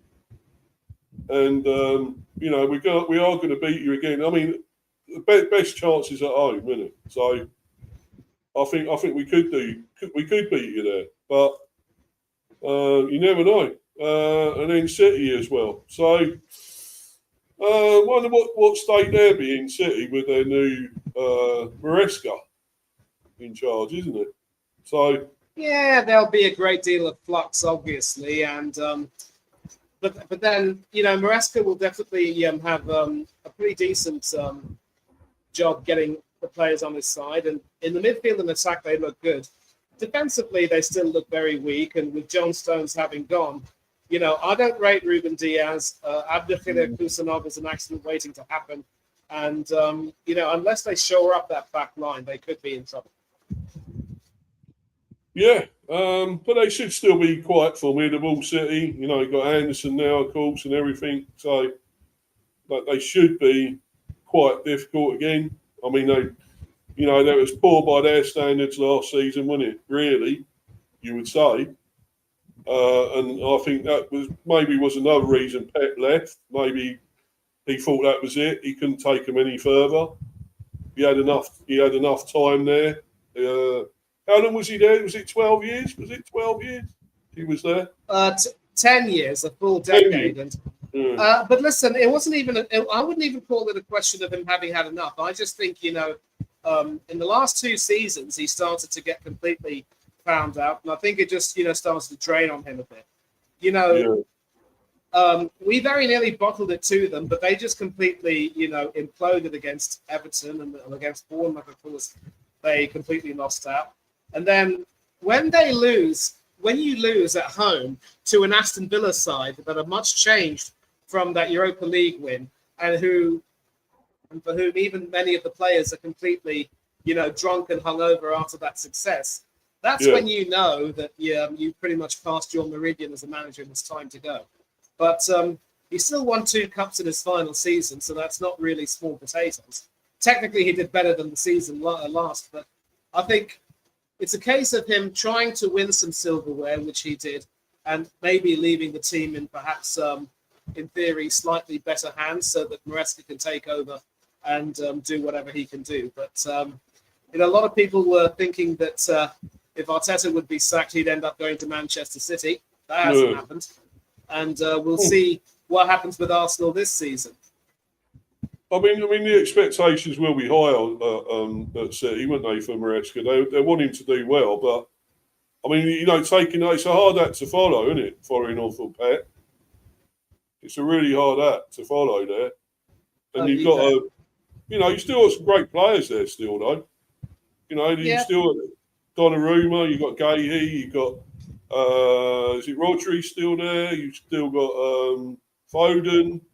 No, Got, Rodri might be. Dortmund. I think Rodri might be sealing a move to Real Madrid to join his ex-teammate Bernardo Oh, Silva. right. Oh, so he isn't So- staying then. So that's one of the reasons why they bought Anderson from Forest. Yeah. Yeah. But, you know, they've still got some great players, no doubt. And it's going to be with Haaland, of course. You can't forget Haaland. So it's going to be still going to be hard. But I can't see him. I can't see him winning the Prem. Do you? With him there, not in his first season, surely. Probably not, no. But then some managers have had the knack of coming into Manchester City and winning the title in their first season. I believe Manuel Pellegrini did it, which I mean that's not small potatoes, believe you me. So you never know. I mean, and let's not forget, Maresca did win 2 cups with Chelsea, the Conference League Yeah. and the Club World Cup. So he can win you trophies. It's just going to remain to be seen if City will give him enough rope. We'll see what happens. It's a lot to ask in his first season, but you know, I suppose you never know. But yeah, and then of course Fulham, West London derby. Got a good chance against them, surely now. No Harry Wilson anymore, thank God. We ain't got to play. Well, we will have to play him against Leeds, of course. But but you know, we won't have him in this one anymore. Because he always scored against us, didn't he? Every time. Yeah. That annoyed me, man. I couldn't stand that. And here's the thing about Fulham. They disappoint me a great deal. They're probably one of the most unambitious teams I've ever seen in the Premiership so far. You would think that a team with their profile would want to try to go on a really good cup run and maybe try and get into Europe, but no, they're just happy to literally enjoy mid-table mediocrity season after season. And now they brought in Arbeloa, who had to replace Xabi Alonso at Real Madrid and didn't really cover himself in glory. And an interesting, three-way merry-go-round. Marco Silva went to Benfica to replace Mourinho, and Mourinho went to Real Madrid to replace Arbeloa. So you see the cycle there. I don't see Fulham doing well under Arbeloa at all. And I would have liked to have seen some other managers come in and try and take the club a little bit further, maybe, instill some ambition in that club. Because, when Roy Hodgson was manager, they reached the Europa League final. Boise boy. Yeah. Oh, boy. Yeah. So I fancy us in that one against Fulham. I really do now. I think we could beat them. I really do. It's not like they ain't got Wilson now, Silva's gone and whatever else. I think we got a great chance there. So, and then Newcastle as well, they'll be struggling. So we've got a pretty good chance, Ipswich, well, I think we should win that, surely. 3-1. Sorry, mate? 3-1. 3-1, yeah. The only thing is, them tossers got fucking Maeda. Sorry, apologies for swearing. But they got frigging Maeda from us. We could have got Maeda, and they got him. They come up and they fucking get him ahead of us. I can't stand that, man. I've had enough of it. Yeah, guys, and Maeda. Yeah, the ironic thing is that he could potentially have been, playing European football for Celtic. I know it would have been in the qualifiers for the Champions League, but still. And now he's joined a recently just promoted Premier League team. It just goes to show, Steve, that there's so much of an income gap between the Premier League and other big teams other leagues that it's not funny. It's really not funny. And I've got a friend of mine who's a Celtic fan. He certainly wouldn't be happy losing Maeda, but again, he knows, of course, having seen Ange Postecoglou go to Tottenham, that if you go to a Premiership team, it's a guaranteed way of earning more money for yourself. So that is just the reality that Scottish fans have got to accept. Yeah, yeah, definitely, 100%. But what do you think? Ipswich will stay up this time or not? Do you think they go back down again, or Steam Yeah, staying up? well, yeah, we've got Moss saying that the Tractors are back, but I mean, it's not Kieran McKenna anymore. It's Gary O'Neill, the former Bournemouth Yeah. Wolves manager. He's So a good manager, O'Neill. I rate him, so he's very yeah, good. he's okay. And also last season he got Strasbourg to the Conference League semi-finals. He does have something about him, but it's going to be difficult for him working with Ipswich, and they are expected to, not last too long. So, I mean, if they can stay up, it's going to be a credit to them. And they've signed this Dutch goalkeeper named Sherpen, who is supposed to be the tallest player in the Premier League, but we'll see if he ends up being the starting goalkeeper for them. We'll find out soon enough. I mean, we could get some early Christmas presents here that, 26th, 30th. I mean, well, it is Christmas time anyway, around then. So we could get gifts here with beating Ipswich and Coventry. I mean, I think Coventry could be the tougher one there, do you think? With Lampard? Maybe marginally tougher because, of course, like what Lampard did with Coventry was, nothing short of amazing. And I believe they actually won the championship as well. So he's improving himself. And obviously, after those failed stints at Chelsea, he's had to, swallow a bit of humble pie and work his way back up. He was also, managing Derby County in the championship before being hired by Chelsea. So, look, I think he could possibly have evolved as a manager. But again, as I said, these Premiership teams are really going to have to do a great deal of work in terms of making sure they've got some good squads. And further to that point, I'm just going to briefly take a look at the squads that both Ipswich and Coventry have. And so the players, of course, as of earlier today, they still have Alex Palmer and Christian Walton as their goalkeepers, David Button. But as I've said, they've signed two Dutch goalkeepers in Sherpen and Van Overland. So I think one or two of those players, goalkeepers, will probably be, sent out. They've got the Senegalese Moroccan international Issa Diop, who scored the equaliser against Netherlands in the World Cup. They've got this chap named Emerson. No, not that Emerson. It's a different one. They've got this chap named Abdul Fatawu, who's had plenty of experience and was on the books at Leicester. And as you've mentioned, they've got Daizen Maeda from Celtic and quite a few players who were there in the squad when they were last in the Premiership. Irish internationals Chidozie Ogbene and Casey McAteer, also Jack Taylor. Jaden Philogene is a former Aston Villa midfielder, was part of their youth structure, I think. And, George Hurst is also an I think he's still a Scottish international. Yes, that's right. Ali Al-Hamadi was a part of the Iraq squad that played in the World Cup. Dara O'Shea, Irish international, also captain. So they've kept a decent core. They've signed a few players. Will the likes of Maeda lend that type of quality that they need? We're going to have to see. And then, of course, there's Coventry City, who, obviously did very well last season. I know Jack Rudoni used to play with Huddersfield and Blackburn Rovers. Jay De Silva, Welsh international. Yeah. Haji Wright, of course, a US international. Definitely a fine player in his own right. And in fact, he very nearly won that. He very nearly won that FA Cup semi-final against Manchester United, which would have sent them through to the final. And they should have gone through to the final against City that day. I mean, it was tragic that they didn't. Carl Rushworth is, of course, the on-loan goalkeeper from Brighton, who played a big role in getting them.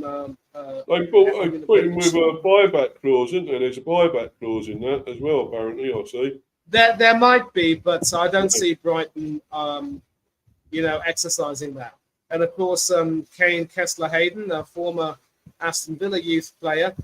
So I'll tell you what, this Coventry team also may not necessarily have a strong enough squad. And They have made a couple of purchases, Amanda from Switzerland and Shauna from France, but I think they're going to also depend on the majority of the squad that will help them win the championship. But the squad still doesn't really look as strong as you would want them to look.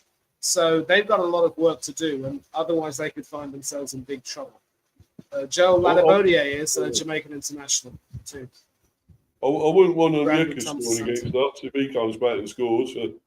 XB Onyeka, he's there. So Oh yeah, that's right.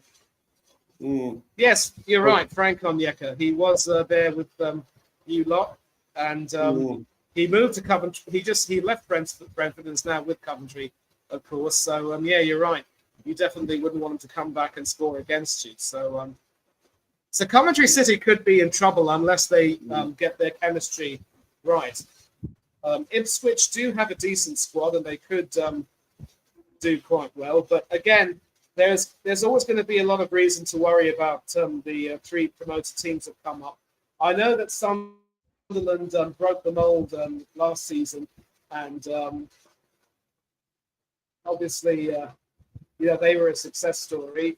And but again, we saw Wolves going back down. We saw Burnley going back down, and tragically, of course, West Ham ended up going down along with them. So. Is there anyone sorry, Manny, is there anyone you think could struggle other than those three? Like, say, Fulham, maybe? Or I don't see Newcastle. I don't see down there, but no. Paddy? See, the thing about Fulham is, as I've said, they've got no ambition, but they will do enough to make sure they stay up. I think they've got enough about them. They do have some good squad players. They have, of course, recently signed a couple of youngsters from Real Madrid to work with Arbeloa, so we'll see how he bloods them into the team. They still have some, of course, the ex-Arsenal core in Bernd Leno, Alex Iwobi, and Emile Smith-Rowe. So, again, it will remain to be seen how well they do. But I think, some of those guys will definitely move on later because, Fulham will pretty much be a dead end for them unless they really overachieve. But Fulham should stay in the Premier League mid-table. I think Newcastle will also end up being a mid-table team. I don't see them, really reaching the heights they did under Eddie Howe, especially not under the new manager they've got. I did mention earlier on that Sunderland are right to struggle, and I think they will definitely struggle. Yeah, it's possible. But we can't talk about relegation. Who's going to get relegated? But then again, you could say those three coming up, but it might not happen that way. So yeah, you don't know for sure. But before we go, because I know you want to go, Mr. T, and of course I want to go. To be honest, we've been on here over 3 hours now, so it's a long time. But I've got a little bit of news that we're going to sign another youngster, Irish one again, another Irishman. Brentford set to sign Cork City teenager as Keith Andrews' Irish contingent grows.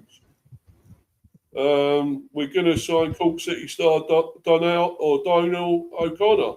Donald, I would say. Donald O'Connor. Donald. It's a little bit like Donald without the D, but yeah. Yeah, it looks like we're going to get him, possibly. Don't know that much about him, but then again, he should be pretty good. Usually the Irish are good. The Irish, good old alien. Yo, Derby, what's the crack? What's the bleeding story? The old Irish. Is Del Boy in the chat now? Yeah. No, and I'm just quoting him. But looks quite good. So what is that? He's already been impressed by the impact of his newest assistant, none other than former Ireland teammate Damien Duff. Yeah. Yep, The Irish invasion of Brentford appears set to continue. So what's that? 170,000. It's quite cheap. Well, 170 euros. That is 170,000 euros. Yeah. Mate, listen. If you're playing a game on the 17th of January, I hope you promote that as St. Patrick's Day and make sure that you get some have a Shamrock theme going on at the GTEC Stadium. Maybe some green lager or something. Yeah. That would be nice. Hey, Yeah. The new Brentford. It's going to be the McBrentford. Yeah, McBees. Or what's the Irish? What would be the Irish? Base? yeah, you can use Mac, but that's probably Yeah. more Scottish. I think the Obies would be nice. Oh, Yeah. I was going to say, yeah. yeah, a bit Or like the O'Brien, Shamrock but Bees. Shamrock you Bees. could, How about yeah, that? you could say that. You could say that. Yeah, definitely. But that's good news. But overall, then, Manny, before you go, what's your summary on us? What do you think we're going to do? Do you think we could get Europe possibly this season? What do you think?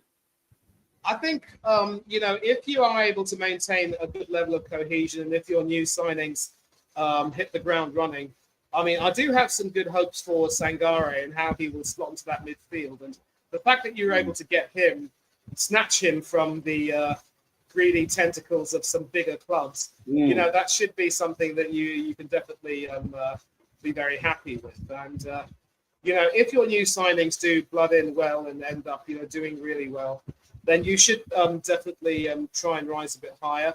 And there's no reason why you can't aim to finish maybe 8th in the league and secure Conference League football. As you said, it's just as well that you don't have European football right now because you've got to, take everything a bit slowly and make sure that you actually develop a team and develop a style of play under Keith Andrews. And of course, Iriola had already had a season at the club before last season and ended up, taking the team into Europe. So he was given time to develop a little bit of an identity and a style of play. The sad part is that he's now been snapped up by those brutes at Liverpool. Sorry, Jordan, I have to say that. Because, Bournemouth would have loved him to have stuck around. Yeah. And I actually thought that he would have gone back to manage in Spain, especially if he felt that he was a little homesick, maybe. But, it is what it is. He's gone on to bigger and better things. I hope he will be given the same rope that he was given at Bournemouth, but it will be unlikely. But Bournemouth, listen, they've got a competent replacement. Marco Rose will do a good job. And I don't see them probably finishing quite as high, but there's no reason why the likes of Brentford, Brighton, and Bournemouth can't have good cup runs this upcoming season. So that could be something to aim for. Maybe mid-table security, but if you can get a cup run or even as a bonus do well in Europe, that would be great. And I will definitely be keeping an eye on Bournemouth this season in Europe. Of course, as you know, they're not the only English team to be playing in the Europa League. Yeah. So hopefully when I get my coverage on Thursdays, if I do get coverage of all three teams, that would be a bonus. But more often than not, knowing my provider, they're going to provide coverage of more of the marquee teams, as it were, who will be playing. So we could very well end up seeing the likes of AC Milan getting coverage, which I don't want to see. I mean, they got Ruben Amorim as manager, but yeah, can't stand it. Yeah, United knew about him, remembers him. Yeah, not very good there, but. Yeah, absolutely. And you remember the song I sort of penned about him. I'm not taking credit for the lyrics. It's just a parody, but you remember that song? We don't need to discuss it again. Oh, yeah. I know. Yeah. I know. I remember it, Manny. Yeah. Very good song. Yeah. But anyway, buddy, where can we find you? Yeah, well, first of all, Steve, thank you for having me on, and you can definitely find me here on the Highland Football Chat, where we will be speaking a lot more about football, and also hopefully we'll get a chance to talk more about cricket because, as Steve might have mentioned, I don't know if he did mention it, but the England Test team has a new coach and a new/old captain, so we will be discussing that in detail someday. I hope we'll get an opportunity to do that, and. Also catch me on Up the Cherries in all departments where I will be doing some more videos with Craig about how football has a problem. And we might also be doing some more videos about Bournemouth's upcoming European adventure. And maybe I will mention this to Craig. We could do some watch-alongs if possible, because I know that Craig and maybe Matthew Harrison will want to go down to Dean Court to watch some European games. So if I could do a watch along as well for the channel, that would be really good. We'll have to see. I'll have to mention it to Craig though. Also, Hannah Sports Hub, where I will be doing some other watch-alongs as well for cricket and football if the schedule permits, and quite a few other channels. Catch me as well on the Arsenal Voice. Rashid, the Arsenal Voice. I believe tomorrow at 6 p.m. we'll be doing another starting 11 for Arsenal's next pre-season game. We, of course, thrashed Girona 4-1 with our new signing, Christoph Solis, getting on the score sheet. You could say we ended up with a quantum of solace there. And I have to throw that in, Steve, because I know how much you love your James Bond films. Not one of the best Bond films, but yeah, it was all right. Yeah, I get that, definitely. But so those are pretty much some other channels where you can find me. Social media, Instagram, Manny Fangaderai 1981, and that's also my ID for Threads as well. And for Twitter, it's Manny26031981, which is my first name and my full date of birth. I share a birthday with Mikel Arteta. The man's a year younger than me. Yeah. But, so that's pretty much where you can find me. And I hope to get a chance to talk to Steve once again. And I am looking forward to the resumption of the club football season after, not watching the World Cup or having anything to do with it. Yeah. I'm happy just to, wait for club football to start again. I love international football, but I could never watch this World Cup. And obviously, I can never forget that stream that you and I did, Steve, where we literally ripped FIFA and Infantino, and you won. Well, thank you very much indeed. Is he going to go? Isn't he? He might be resigning because obviously, a lot of them nations and confederations have made it clear that they have no confidence in him. And if he's forced out, then maybe I'll watch the next World Cup. Unless, of course, the new guy who comes in turns out to be even worse. And maybe the new guy will hopefully render the Peace Prize award null and void and render it useless. And that will really make that swine, hopping mad. His face will be the colour of boiled beetroot, as Roald Dahl would say. the big Oompa yeah. Oh yeah, absolutely. And I also did a stream with Craig talking about those same issues, so you warmed me up for that. Thank you very much indeed. And so I can't wait for the club season to start. And there is also some other sport taking place. And in cricket, of course, the new look England team will be taking on Pakistan. We might be doing some, analysis of that. And there's a lot to do as the summer starts to wind down a bit.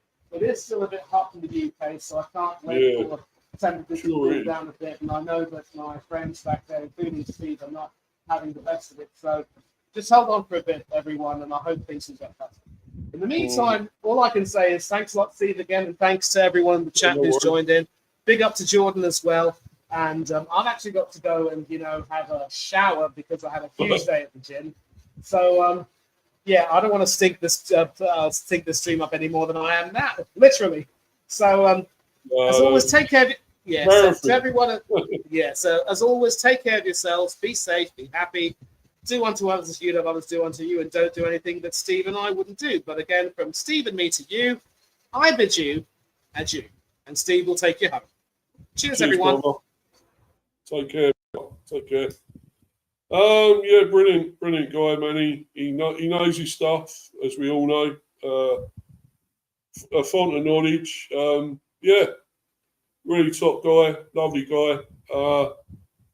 I'm obviously going to try and do the cricket with him, as he's mentioned. That's going to be maybe next week sometime. I tried to do it the other day and all went Pete Tong, I'm afraid. So I had to cancel that and delete it. So, that will be happening probably next week now. All you cricket fans. There are a few cricket fans there watching. That'll be next week. This was really good. I'm hoping all the best for us this season. I really wish we can, get as good as last season if we can. I mean, if we do miss out on Europe once again, it happens. But I just feel we're building a squad now if we had a few others, because our spending isn't finished, guys. It's not finished. We're obviously hopefully get another left back. That's what I'm hoping for, and another striker. That's what I really want. Another striker. We need more options up front. Not just rely on Thiago and say Sharda or Matara even, or people like that. You've got to have more than that. Wilson, of course, as well. Anthony. We got something now up front. We have got some real danger, threat up front. We can't just leave it to Thiago. We don't know if he's going to have another good season like he had last season. We don't know that. So let's get other players coming in and scoring, get some goals. We don't just rely on one player to score goals. If we do that, I think we'll win more games than we actually draw or lose. So that's what we need to do this season. We've got to win those important games, critical games. And I think we got a chance now. Sangare in. There's more to come. There is more to come. We got more players coming. Let's wait and see, guys. We obviously got a young Irishman coming in, Irish player. So there is a lot more. There is more, and we're going to do the business in the window. So let's hope, guys. Let's hope. I think Europe should be an aim. It will. It possibly will. We could also get Carabao Cup, as Manny's mentioned. These things, have a good run in the Cup, FA Cup. So, yeah, I expect a good season from us. I expect it to. I don't want to see us struggling, because I don't think we should be. We shouldn't be struggling this season. And all that we've built, great set. And yeah, Keith Andrews still. What will he do? Will he be better? Will he learn? Did he learn a lot from last season? Has he got better? Does he know now what to do in important games? What to not leave it too long? Because sometimes Thomas Frank done that. He left it too long before making subs. And Andrews can be a little bit the same. Be active, be proactive. But you've got to think ahead. And when a situation arises, who do you bring on? Who do you get on? What do you change? I'm just hoping, guys, fingers crossed, this season we really go that one step further and get a Europe or trophy, something like that. I'll be very happy with those. But if we're in the Premier, that's all I can ask for. We're still in the Premier League as well. That's a good thing. So you never know, guys. I'll be happy with that. Big up, Steph. Better late than never. I'm very nearly going to wrap up, Steph. So you've got in here just in time. Big up, Steve. Top there, yeah. Big up to you, my friend, as usual. 7 likes, yeah, I know. It's good. I had Manny on, of course. So it's been a really good. Also, Jordan as well, earlier, Liverpool fan. So it's been a really good stream. Had plenty to talk about, obviously. So shame you missed it all, Steph. I expect you was in Rich's one, I expect. Devil United TV or where he is. I think it's Devil's United TV, yeah. Rich one. Rich's one. I expect you were in there, wouldn't you? So obviously I missed that, but I'll have a look at that, sometime. Probably tomorrow. Have a look at Richie's stream. Was it a good one, Steph? Was it really good? Oh, right. I've been watching highlights of 81 matches. No helmets, yeah. Yeah. how did we play so well? How did we deal with it back then? Eh? No helmets. And nowadays they got bloody treated with cotton wool now, don't they? Wrapped up in cotton wool, these players, and you get hit on the head, it's concussion test, and you got a helmet on. They didn't have helmets back then, and they had to deal with it. They got hit on the head or whatever. They had no protection whatsoever. Yeah, different times. Yeah, definitely, 100%. They had nothing. They had no protection whatsoever. I remember. I think who's it? Derek Randall. I don't. You wouldn't remember Derek Randall. You're not old enough, Steph, but you're too young. You're a young lady, so you wouldn't know, right? Derek Randall got hit. I think he was hit on the head. He was in. I think batting. He was batting. All he had was like a cat, right? Hit him on the head. What do you think he done? Just done that with his hat. He got hit on the head and he just done that, doffed his cap like that when he got hit on the head, Don't see him doing that nowadays, would you? I remember Mike Gatting getting nose smashed flat by Malcolm Marshall. Yeah. Yeah. That was probably when Gat weren't fat. He weren't fat, Gat, at that stage, yeah. I remember, oh, come on, Steph, you're not that old, surely. I remember Derek Randall, great fielder. Yeah. God, you're not that old, surely. Nah, come on. Remember all them? Remember me now. Yeah, I'll be doing a cricket one next week, Steph, if you want to join that live chat with Manny again. Talking about the new England coach, and obviously captain, and talk about when we're playing Pakistan, which starts on the 19th, of course. First of those 3 test matches. I have a time machine. All right. Yeah, you're in that TARDIS, aren't you, right? Yeah. Yeah. Yeah, who? Who is it? Doctor Who? Yeah. Yeah. Well, watch out for the Daleks and all that, and the Cybermen and all them,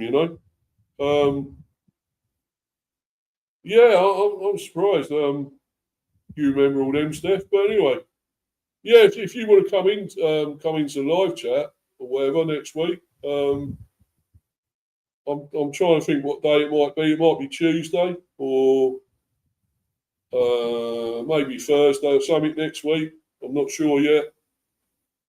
So I know you like your cricket. So if you want to come in, you're welcome. Of course, always welcome.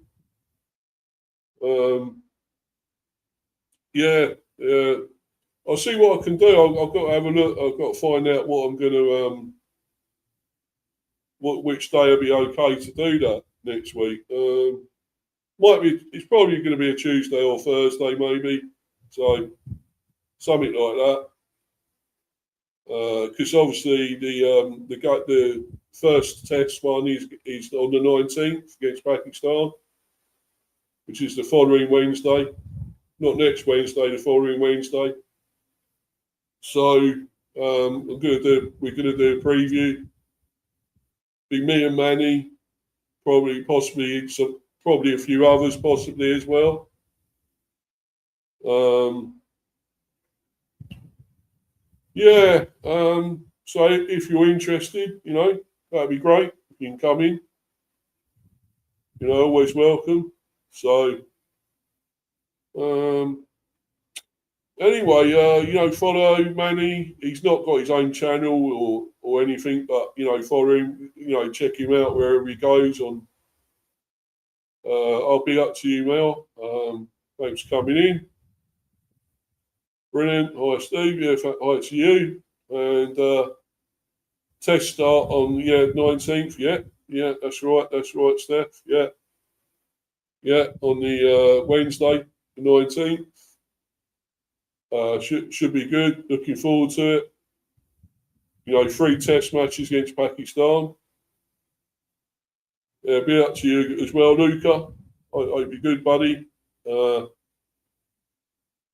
I know you was on here earlier. Obviously, we were talking with Manny, of course, and Jordan. Jordan was on as well. So that was quite good, really good. Talked about Arsenal as well and Liverpool. Hey, Luca and Mel. Yeah. Yeah, always welcome. Everyone's welcome in here, of course. It's been a bit of a marathon, this stream, to be honest. Over 3 hours odd now. 3:52 and counting. It'd be good if I can get some extra subs doing this. That'd be brilliant. If I've got any more subs, so I'd love that. I was up to about 241. So if I can get more, that'd be good. Yeah, catch you soon, buddy. Yeah, catch you soon, Steph. Yeah, no worries. Yeah, very soon. I'll probably be in Rich's one of his streams. Is he doing one tomorrow? I think he's doing one or two tomorrow. I think. I might go on one of them. I'll probably do me another transfer one maybe as well tomorrow, possibly, depending on what's going on with the bees. So, yeah. Of course, follow me obviously on Insta, Mr. B for Life 182 on Insta, and obviously on Discord, Steve the B on Discord, and obviously on this channel, Mr. B, Hiver Football Chat. Please keep smashing those likes, subbing if you're new, of course. It is much appreciated. It really is. Keep doing that. Help grow the channel. Keep liking, subbing, and sharing, of course. It's all good. I'm going to get myself out of here, guys, because it is late now. It's getting on for 11:30. And I've been on here about 3 hours 54 now. It's a long time. And I'm running out of steam, to be honest. So I'm going to bounce, guys. So anyway, hope you all enjoyed it. Thanks to everyone that was on the stream. We had Manny and Jordan. And, of course, in the live chat, all the people there, Steph, Moss, Gunnar. Who else did we have? Sorry, I didn't read this one. Dwayne D. Rosario was a great forward, Canada. Played MLS, most amazing goals, MLS history. Another guy should play Prem. Should have played Prem. Yeah. Yeah, I hadn't read that one, so I was just doing that. Yeah, thanks to Moscuna, Bilal, of course, Rich, Kev Flavin, Danny, of course, Luca, Mel, and of course, Steph, as I've already said. Thanks to all you guys. Brilliant. But I'm going to bounce. And until the next one, guys, I'm out of here. Cheers, everyone. Thanks. Bye.